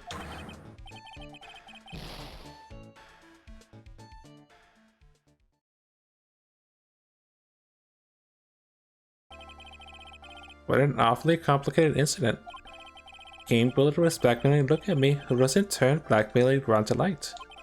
And upon killing his blackmailer, Look at Me tried to feign Ron Delight. He didn't claim to be guilty as Master Mass in order to escape his true crime. And to that end, he came up with his plan. To use a double jeopardy rule when making his alibi. At any rate, it was seen we finally found the truth. I came perilously close to searching his record as innocent young man, with murder nonetheless. Oh. You know, I was making a joke because he was being accused of thief now as a murderer. Alright, sure game. Don't ignore me. Oh, I didn't realize you were there in the witness stand. Why wouldn't he be? About the verdict. I know you've never committed any murder. That's right, I'm so glad you understand it, but I really am Master Mask. Nani? So, thanks to that trial yesterday, I'm innocent now, right? Alright? What was he said? Double jeopardy? Now that you mention it, I've been careless. What do you think, Mia? As the defendant says, the rule of double jeopardy is absolute. A defendant can never be tried twice for a crime in which he was once found innocent.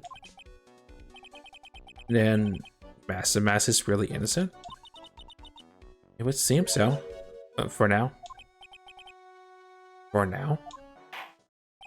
And now then, this court finds the defendant not guilty.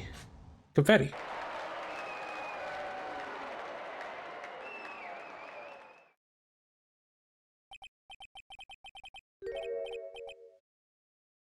Boy, this is really lucky. Wait,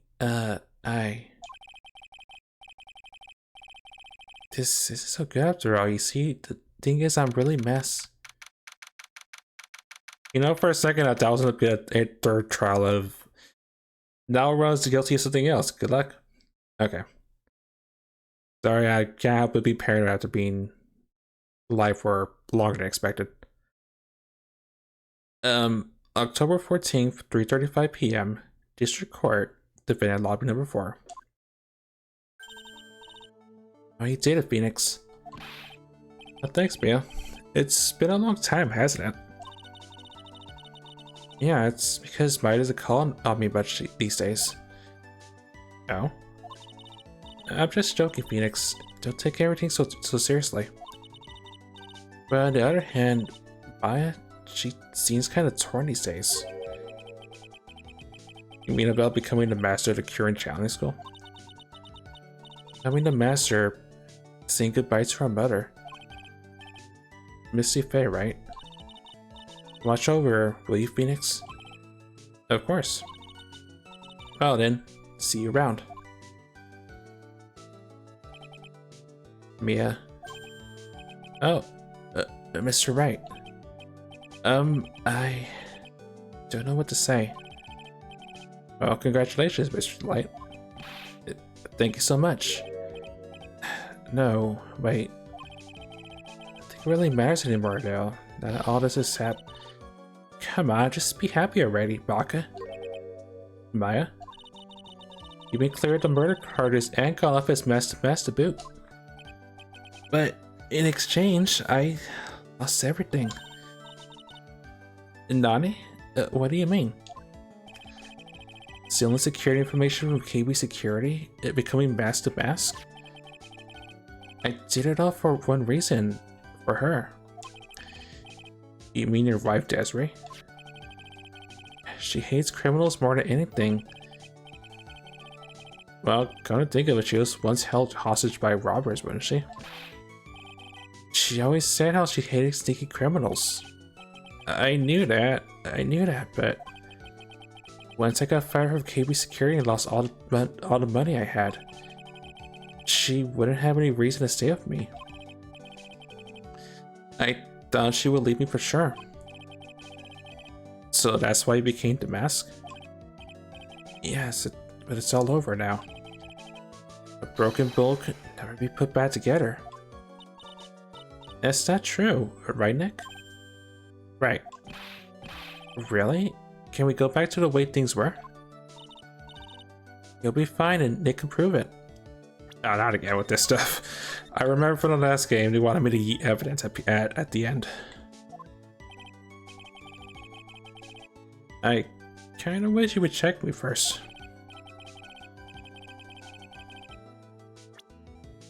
Oh, I think I know what this is.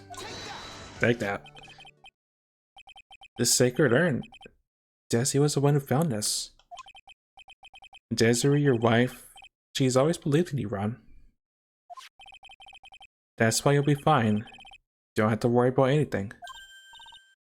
There you are. Mr. Light. You did it, Ronnie. You're innocent. I'm so happy. Thank you. I appreciate that. But, I suppose you don't want anything more to do with me, do you? Ronnie, why did you talk to me about what was going on? I had no idea you quit KB Security. I never imagined you were really mess eater. Mr. Light, what are you gonna do now you know?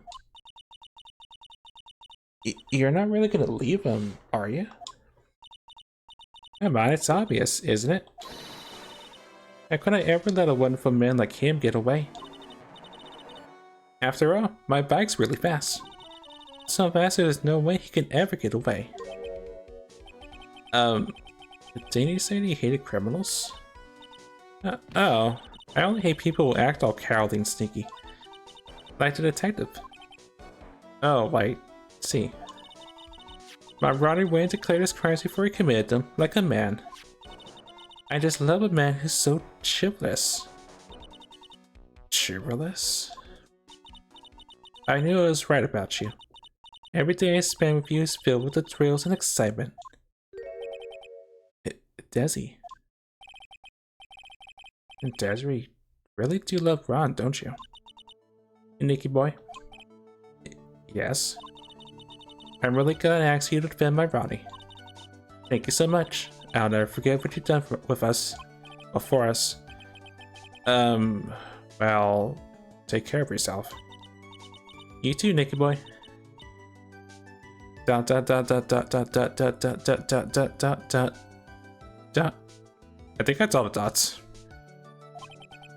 I put my face going red. Mr. Nick, Mystic Maya, congratulations.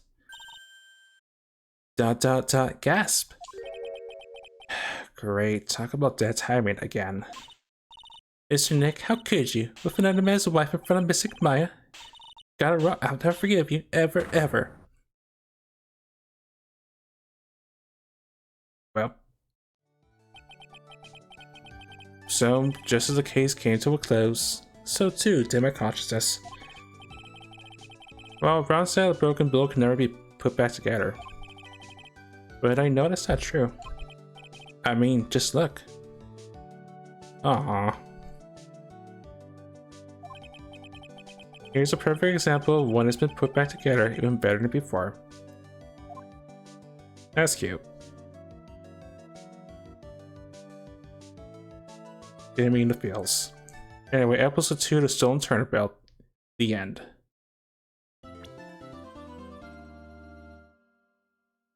Okay, I'm curious, but that's gonna have to wait till next time. When we come back next time and Phoenix Wright, Trials and Tribulations. We'll see what episode 3 is about.